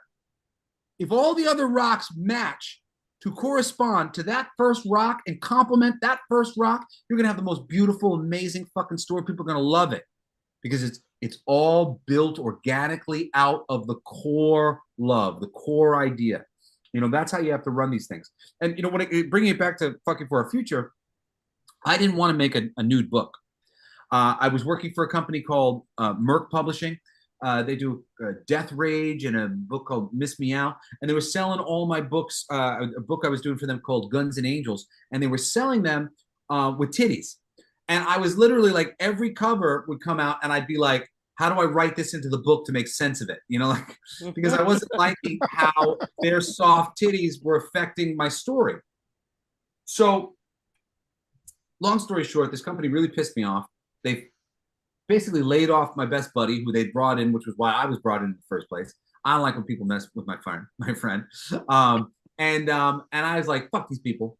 And then they did a book called Jinkies, which was literally just like this like sexy Scooby-Doo kind of thing. And they made like $70,000 in one day. So I called up one of my best friends who's a Marvel artist. And I was like, dude, I'm so pissed. Like I told him this story. And he's like, me too, because we've been talking. And he had a friend of his who's very untalented. And he's a very nice guy. He's like, but he's so not talented. He just made like $50,000. It's just like, you know, like, and I'm just like, we got to do something. Like, we got kids. You know, like, we need to take advantage of this nudie titty magazine money. So I come up with the basic premise of, all right, we're going to do this. The nudity has to be a part of the story because then I can rationalize nudity being depicted on the cover because I'm just doing the typical Marvel cover, show what's happening inside the book. So pretty quickly, I came up with an idea that just like started checking every box for me in terms of what I wanted to do and what I really, how I wanted to subvert this genre. Because like, I don't really think sex is appropriate in stories. Like it's appropriate, a soupçon, you know, it's like, and then they made love, but like, it's like, I really feel like it always needs to be kind of earned, right? You know, for the audience to feel it. And that like in general, it's like another worldly thing, you know, like sex, just like you start like having sex. It's like the moment we get too deep into that, we're just like, all right, like at this point, they're not thinking about the war that's about to happen. You know, it really takes your characters' minds away from like where you're trying to focus the story and stuff. So I'm a very weird candidate to write something like this in the first place. But when I came up with the basic concept, which was essentially fulfilling modern day extreme feminism's wishes and fulfilling modern day extreme anti-feminism's wishes, you know, I said, well, what if we gave them what they want? You know, what if there was a planet that's a stand-in for Earth, and 1,000 years ago, the men and the women, they broke up, and they haven't seen each other in 1,000 years. So then we said, like, so the women go up north, but 1,000 years later, they've been cloning or whatever, and now their cloning machines aren't working. All of a sudden, there's a need for the men. But the men who, if you know, you talk to the extreme, the extreme anti-sex, they're like, man, we wouldn't even have a society if you women didn't want one. So, you know, we've got the men who go celibate, crack open their genetic code, and they start asexually reproducing in the woods like Bigfoots. And they write it into their genetic code that they'll eliminate penis envy. Each generation of three-legged man's penis will be slightly larger than the last, to eliminate it for good. But now, you know, 1,000 years later, some of the three-legged men's penises have become so large that they've had to move into the oceans. And now roam New Blonde's oceans in renewed peace. So it just became this scenario of these, the men and the women are separated. The women get what they want. They get that matriarchal paradise. The men, they don't need society anymore. They just become animals. So the women basically take, here, you can have it. You have paradise. The men don't have it. They're schmucks. They got no wealth. They got nothing. They're just animals in the woods. And the women, and as we'll eventually see too, one of the last little diatribes in the narration, there's she's writing in her diary, our princess. And now our princess, she's in a power armor. She's actually not nude. She's never nude in the book. There's a nude power armor. There's no real nudity except for the men. The men are the only real nudity. So again, I got to, in the very last minute as I was finishing getting this together, and I turned the men into animals because I wanted the men to be ugly. And I wanted the men to be kind of stupid. And I wanted to say, you're right, women. Us men are ugly and smelly and stupid. And you're right to be rid of us. You know, and that was the whole thing. It's sort of like, but the joke's on you because we need each other. And that's the whole bit. You know, it's a Wile E. Coyote cartoon where the coyote or the women trying to get that sperm, but it's not, I need to get sex. I need sperm. You know, these are women who have a completely detached view of sex to a man. Like they're animals. They look like Bigfoots. Like she doesn't want them. It's a completely scientific process. And then the Bigfoots, they haven't seen a woman in 1,000 years. They don't know what a fucking woman is. A boob? What's a boob? I don't know. I don't know. She's got these big things on her chest. I don't know what it is. So, you know, this sort of idea of like an innocent lack of interest. You know, well, what if 1,000 years from now, us men innocently no longer had any interest in you with it? You know, like, and really that's the thing. Because I do think that there is like a hand in hand. You know, granted, you know, men and women, you know, when you start boiling it down to shit like that, it's so stupid. You know, our women, there's a lot of men in our women. You know, they're women, but they're kind of obviously acting like men. You know, and being able to show that even up in this new patriarchal society, it's filled with tons of dudes. Plenty of influence of masculine energy is there in this society, you know, and to be able to like even look at sex and mating rituals and things like that. Cause like we have her looking through the data banks of old Glon and she's watching old movies and things like that. Like we don't show that in this movie, but you get the sense of where she's getting information from. This is a lifeguard. She's going to run and makes the boobs bounce, you know, bouncing boobs. Yes, that'll attract the men. You know, of course, these men, they don't care about boobs. They don't care about you know, we did a commercial for the thing and we have this jingle of big titties. And the songs, you know, nobody doesn't like big titties. Men and women alike love big titties. Boys, girls, and babies love big titties. We all love big titties because we all come from a mom. And the evolutionary thing, or however you want to say it, is that a milk-filled breast is a positive thing for a baby. You know, so we all come away with like a positive view of that sort of thing. But in the song, when it gets, there's a moment where we say they love big titties. It says, who doesn't? And we show a picture of the three-legged man. The three-legged man doesn't. He does not like the titties. He doesn't care about the titties.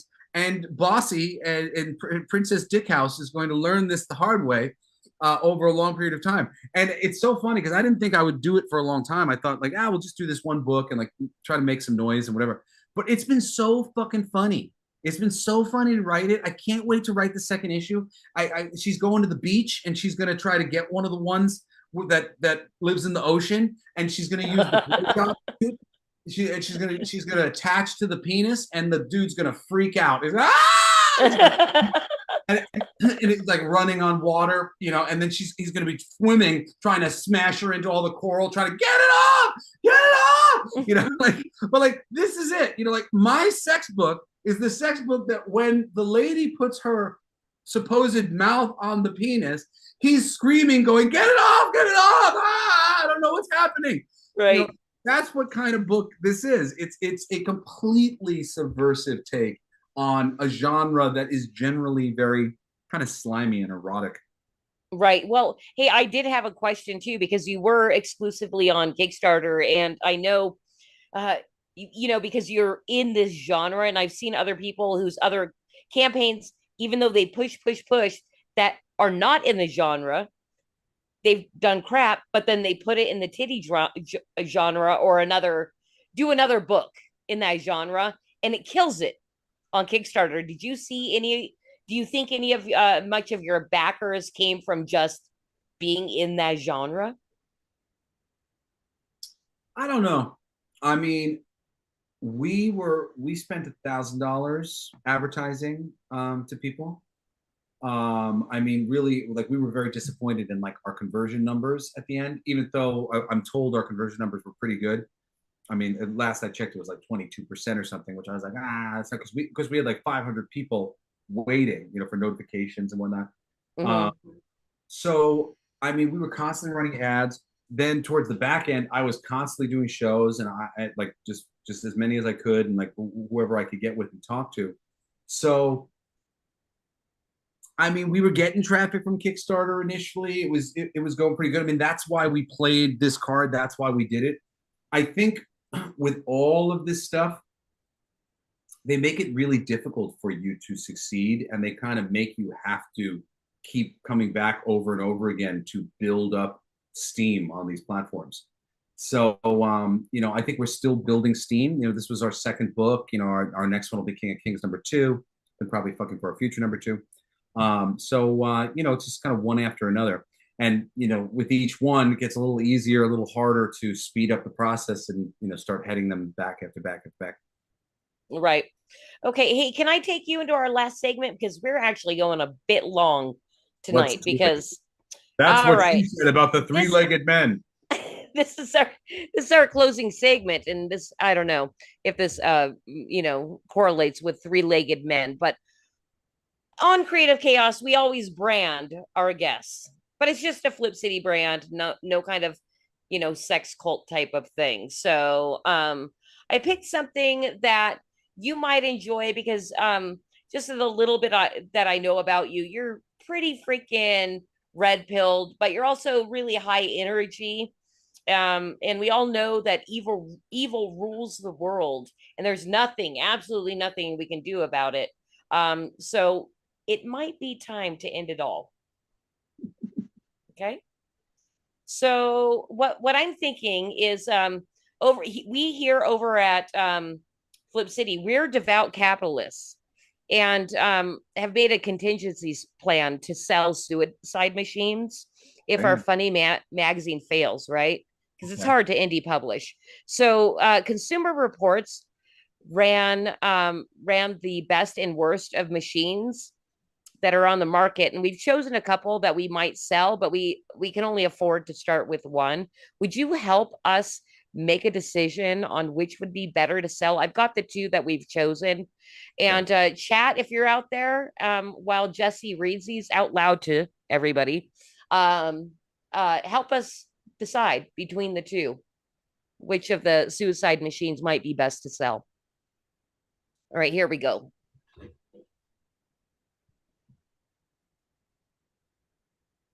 Would you mind reading to the audience, Jesse? Oh, I can't see it. It's not big enough.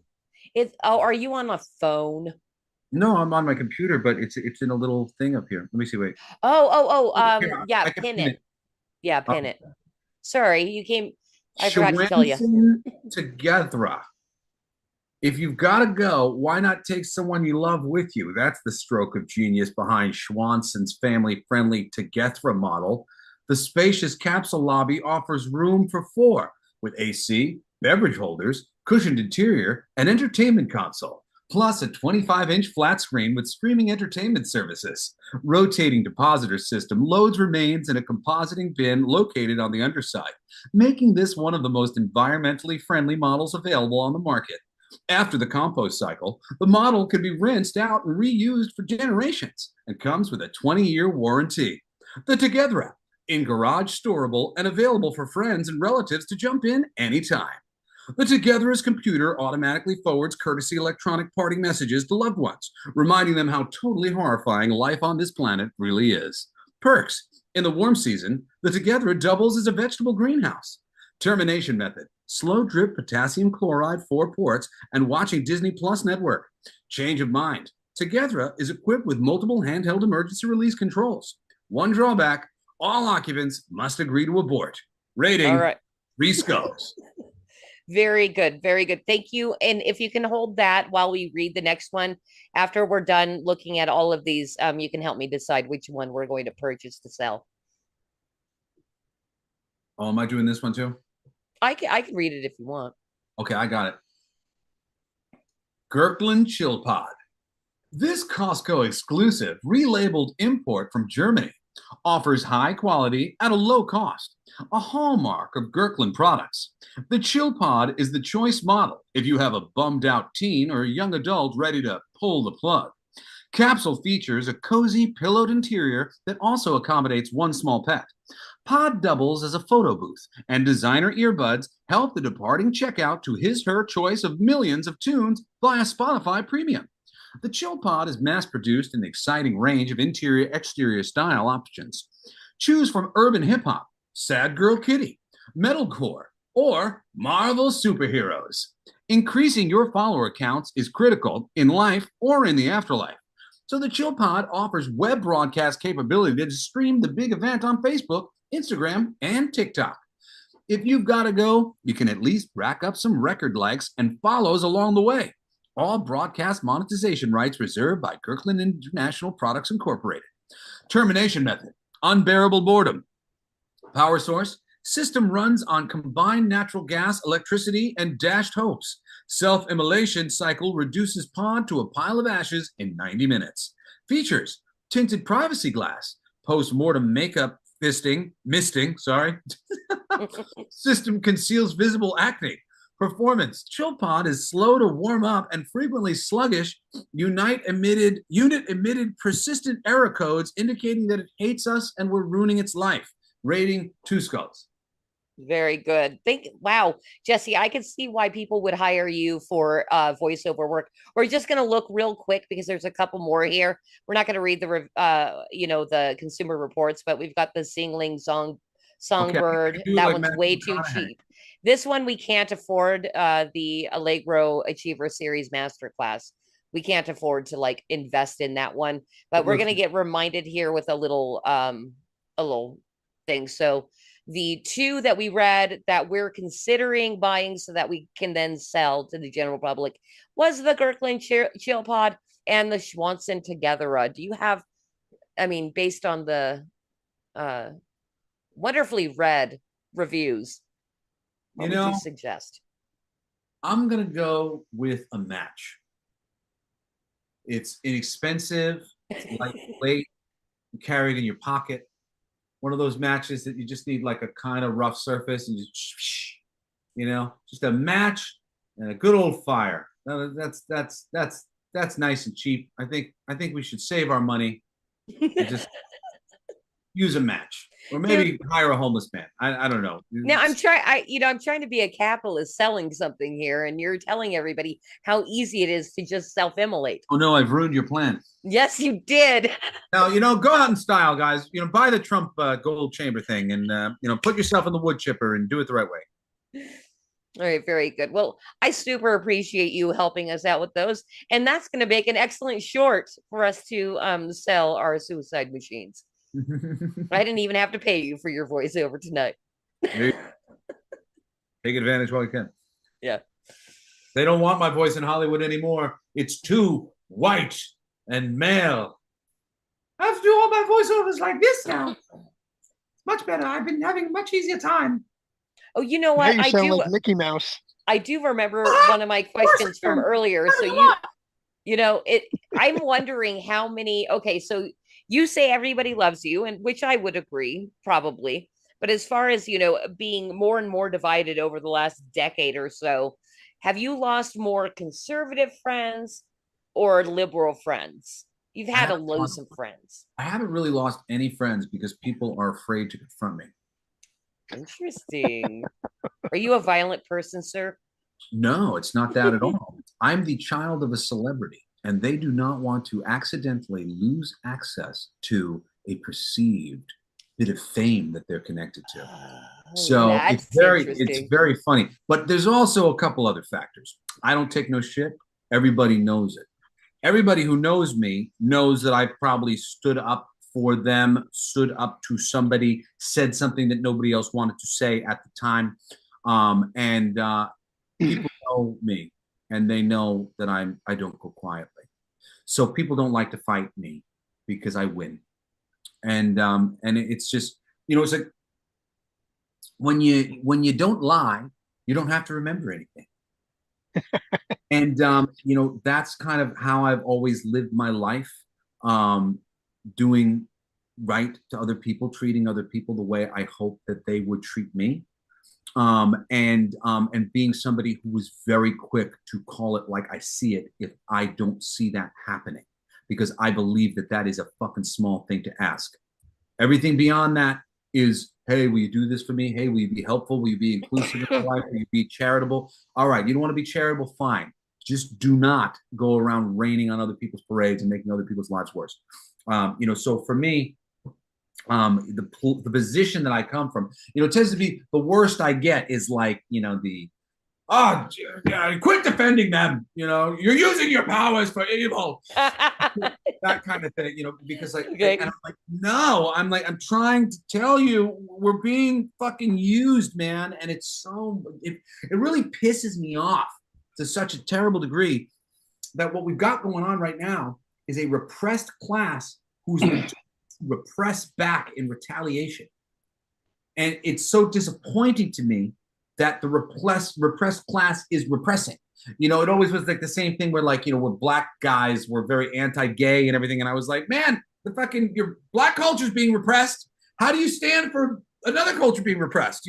We have to stand up for each other equally so that we can all get the same respect that we deserve. So it's such a weirdo world that we live in. But I did have one story of that, because when my co-writer of King of Kings is Mark Polton. Mark Polton is a writer. He's in Comicsgate. He's done some work with John Malin, who's a bigger name there. Friends with John Malin, friends with a couple of these other people. When the whole Comicsgate thing happened, basically Mark Polton was in Comicsgate immediately, day 3, 4, 5.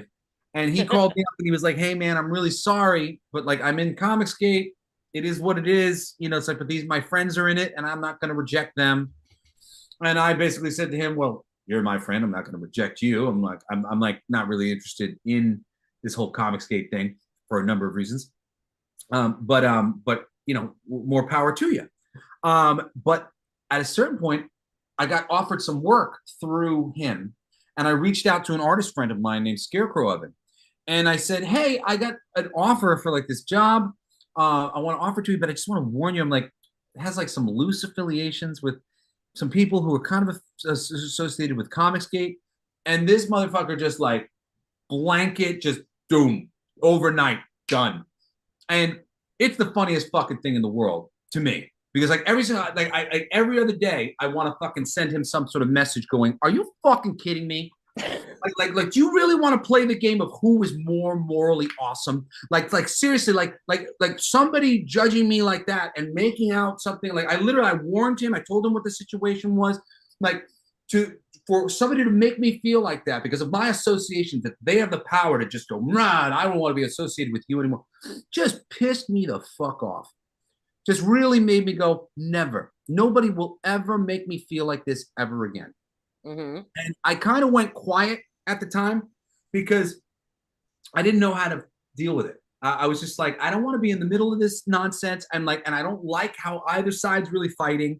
I like Ethan Van Sciver. I love Ethan Van Sciver as a creative person. And, as a person who was in the industry younger, he was supportive of me, try to get work there. But I also love Mark Waid. Mark's been fucking running his mouth off, and he's really made himself not fucking cool to the community, which sucks. And I don't get that. And, but that's the state where we've been in. And as far as I'm concerned, people that I respect a lot are fighting. And I don't really know what to do. And I don't want to play this game where I'm like going to participate, take sides, and play partisan games. Like, I don't really believe in telling everybody what your political position is when you're a writer, because it changes the way everybody reads everything that you do. It colors your work in such a terrible way, the same way like a nude cover without it being story driven really like changes the way you're going to go read about that character now. So for me, this is all kind of like crazy talk, like, and I've even had this conversation with my dad a number of times now. I told him, I said, because my dad has a real concern, and I appreciate his concern. It's a concern that a lot of people have. That are you guys very similar in nature, you and your dad? we were until I took Steve Jobs' advice and I took psilocybin mushrooms at 29, and then we went. That's interesting. Yeah, and basically I opened up my mind. At the time, I called him the next day to tell him that it was the most incredible experience I'd ever had in my life, and I had upgraded my mind, and I learned some incredible things, and that I wanted him to do them with me. And he kind of flipped out on me. Oh. And Dad? And yeah, Dad flipped out on you?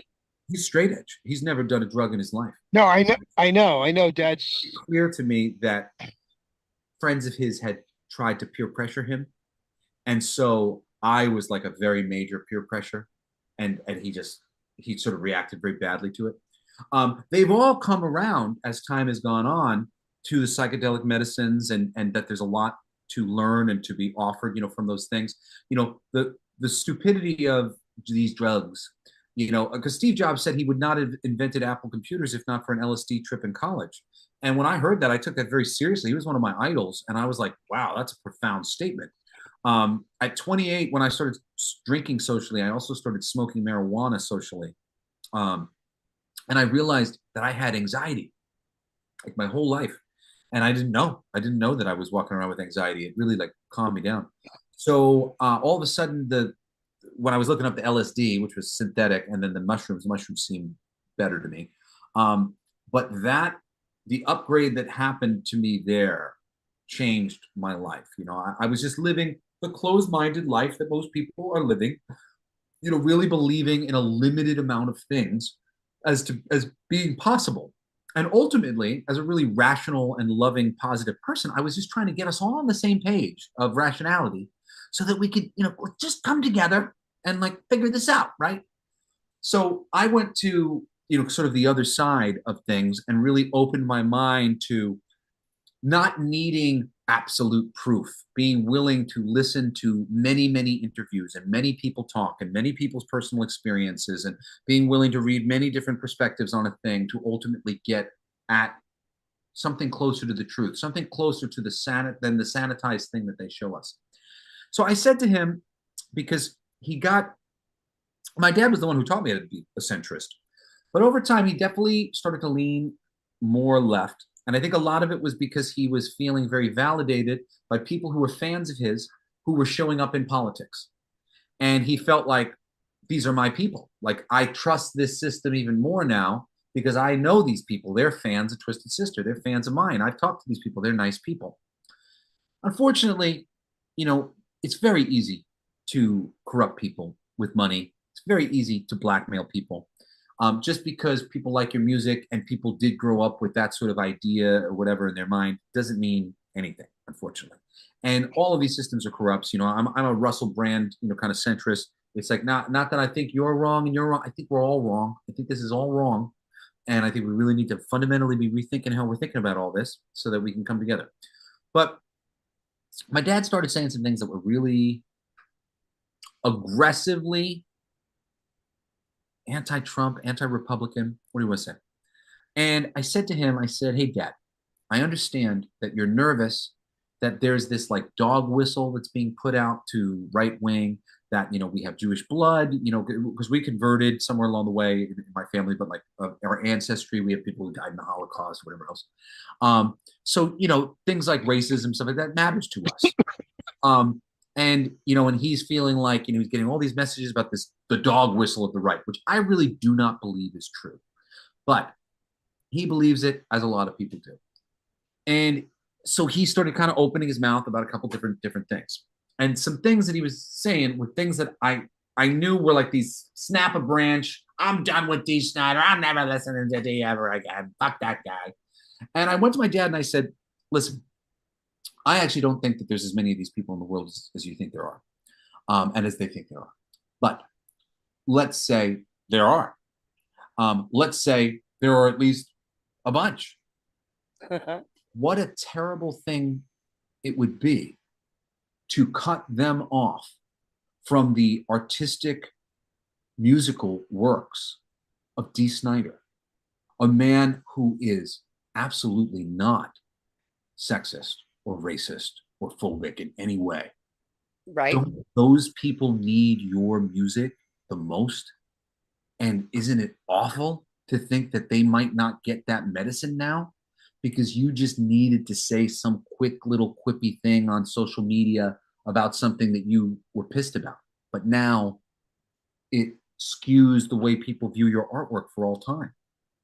And I think he did take that to heart, and and has adjusted some of how he will handle things. Because I mean, everybody's entitled to their opinion. People go around and but there is a certain thing. Alice Cooper had said something about I think it's kind of irresponsible as an artist to use that position to,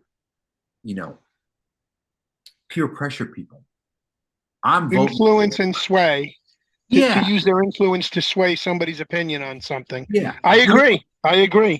And listen, because there is a reasonable amount of sway. Like I'll sway you. I will sway you with information. Information. That's fair. Present me with the facts. Give me the presentation, and let me be persuaded by the information, as opposed to by a bunch of superficial things that are neither here nor there. So it's interesting. I have definitely felt that pushback on some level, but in general, nobody does.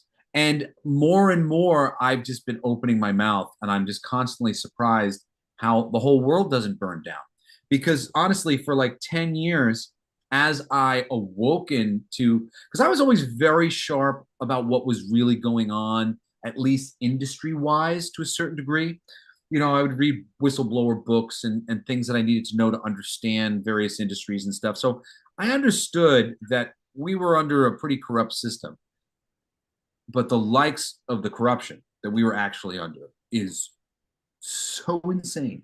I can't even believe that it's true. I never would have believed it's true.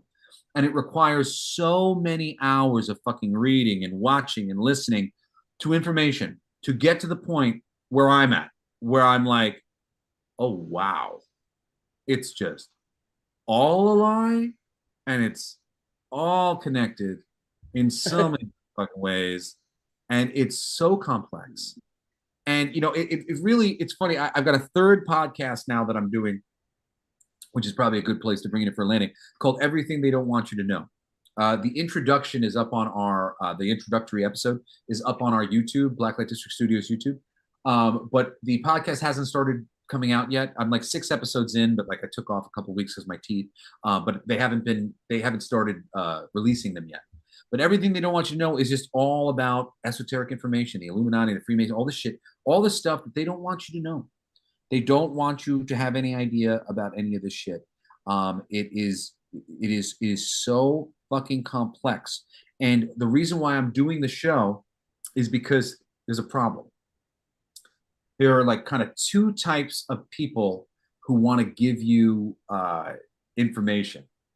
There's people who want to give you information because they're in love with the information and they want more people to share with it. And then there's other people who want to use the information to aggrandize themselves. These 2 types of people end up splitting up in the conspiracy world into 2 very simple camps.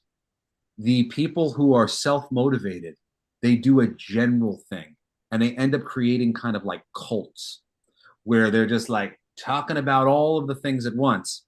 But ultimately, it's a lot of aggrandizing kind of shit, and it's kind of you stop there because now here I've come to you, my guru, and my guru is going to fill me in on all the things for forever. The other people who aren't like this, because they're more loving, they will focus on a particular subject that they think is really important, and they'll end up having channels that are like focused on that sort of thing. So the hardest place to get, the hardest type of information to get is the all-encompassing information, the people who are tying everything together, because most of the people who do that are very self-motivated, and I'm not. So, you know, I'm doing this show because I want this information. I want people to be able to argue, you know, with people better. You know, when they say this thing, you know, I want you to be able to go, no, let's not talk about the stupid creative choice. Let's talk about the concerted effort to terraform society into something that's going to piss off the Catholic contingent and lead to civil war. You know, like that's the conversation we need to be having. You know, people talk about 3D chess. We need to start having 3D conversations on every level. We can't be having these 2D conversations. They are the conversations they want us to have. And if we keep just responding, it's never going to end. So, you know, it's got to be us going, wait. I see this for what it actually is. I see the fucking things wiggling on the wall, creating the shadow. There they are. That's what they look like. This is what they're shaped like. And then once there's a fundamental understanding for people, that's when things will start to change, I believe. Yeah, and I think believe that the go comic ahead. book community, sorry, just the last thing, but I do believe that the comic book community, I believe the geeks shall inherit the earth. I believe we are a bunch of smart people. We are people who actually read.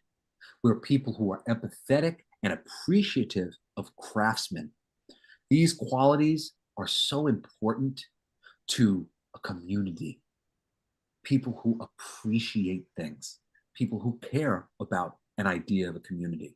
These are these things that we've had here in geek culture for years, and they tried to take it away from us these past 10 years. And I've never been more sad about anything in my whole life than what they did, especially just because all my people who I was like, I love them and I love their work, and I don't want them to come with us anymore. Like, fuck you guys. Like, you guys were here for the wrong reasons. And I bet you I can find some other people who are 10 times better than you ever were. And it's such a bummer that the community, I really think that our feelings are hurt. I think all of us, I think we're all hurt by this idea that we're sexist, this idea that we're racists. You know, I think we had the idea that we were heroes and that we were reading these things and focused on these things because we saw that the world could be better and that there was important morality and ideas that were worth standing up for and living up to. And the creative people of our industry, they sided with the fucking cool kids, the fucking theater students, and the fucking like fuck you guys. You're not allowed at my D&D game anymore. Like, I thought you were one of us, and you thought we were lame too, and you didn't want to be associated with us. You wanted to leave us for these other people.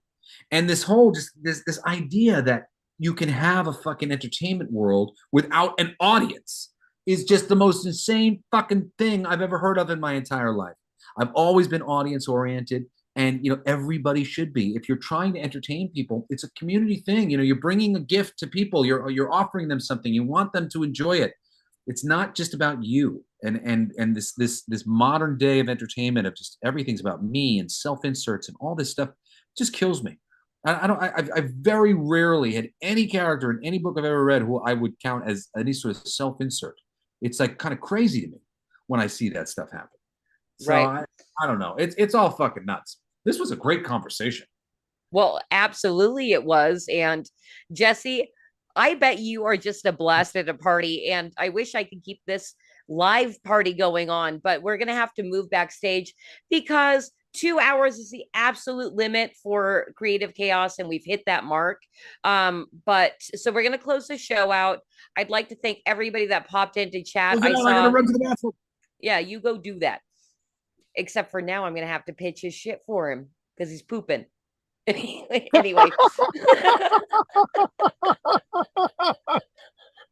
right, well, he goes and gapes his Zarge. Why don't we just roll through his bio and let everybody know where they can find his stuff? Because well, I wanted to just I clicked on that link. Yeah. I clicked on that link and it didn't take me to the same link that he has in the chat here. in Zoom. So you may have copied it incorrectly. I think you should try it Are again. you talking about in the chat? You click the link?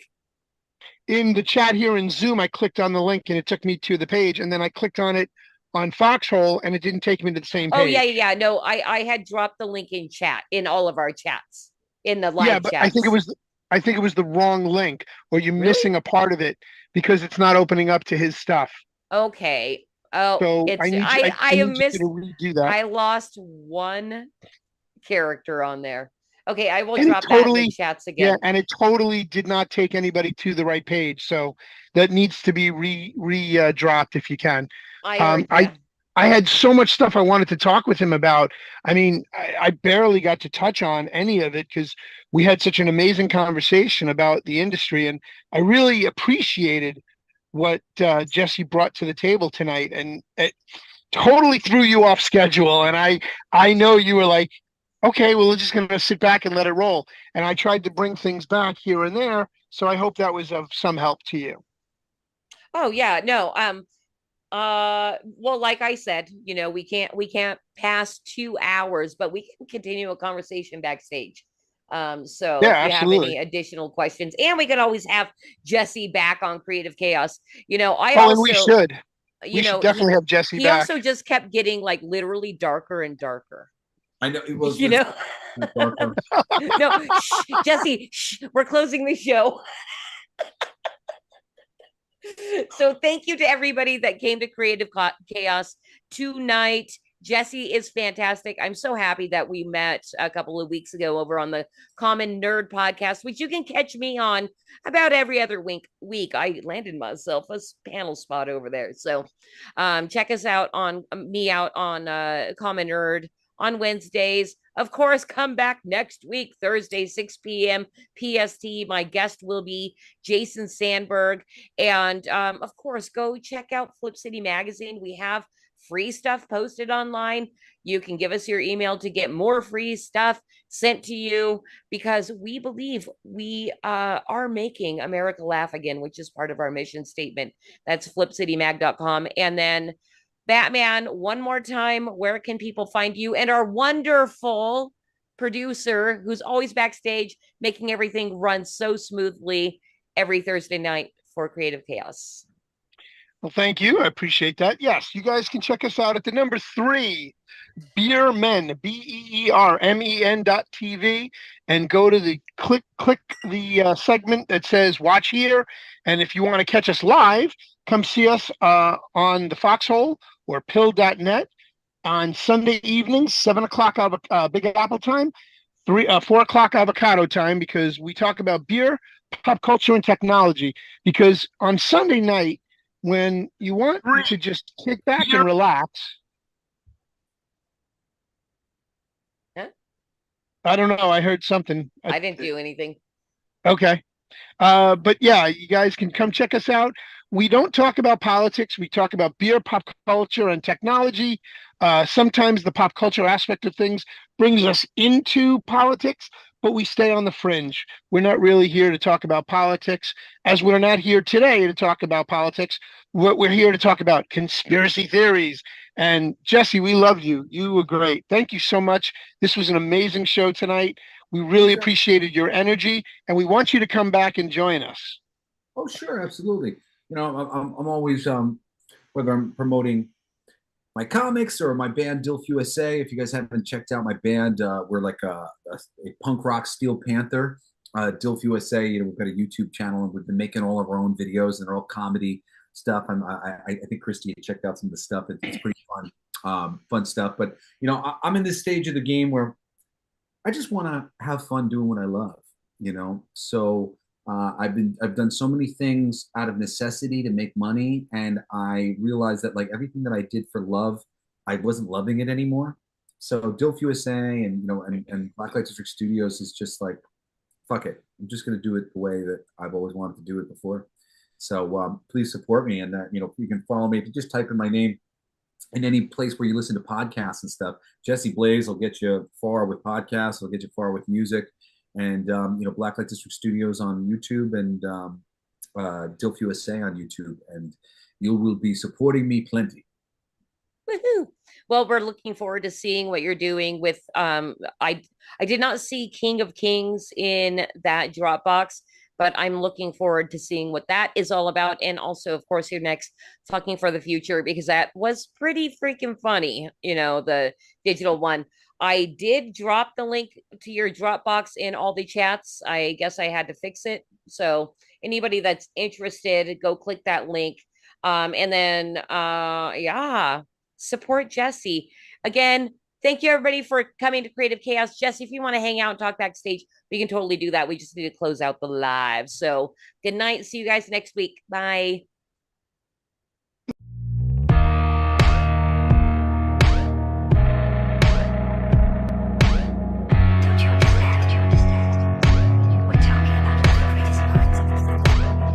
Go where my mind takes me, black holes and alchemy, create what you can't see.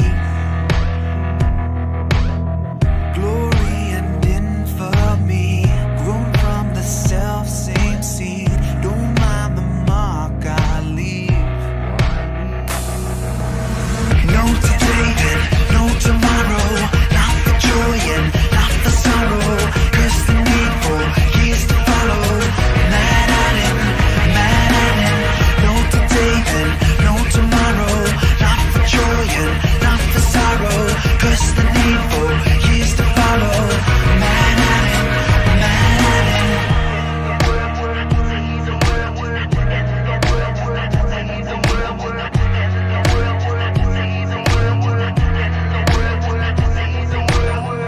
What I do, I can't show. Places no man can go.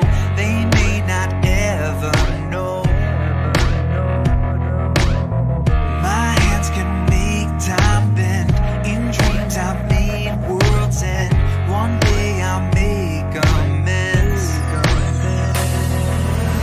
No today and no tomorrow, not for joy and not for sorrow. Cause the needful, here's to follow. Mad at him, no today and no tomorrow, not for joy and not for sorrow. Cause the needful, here's to follow. Mad at him. Send your thanks and send your blame. To all who give and take away.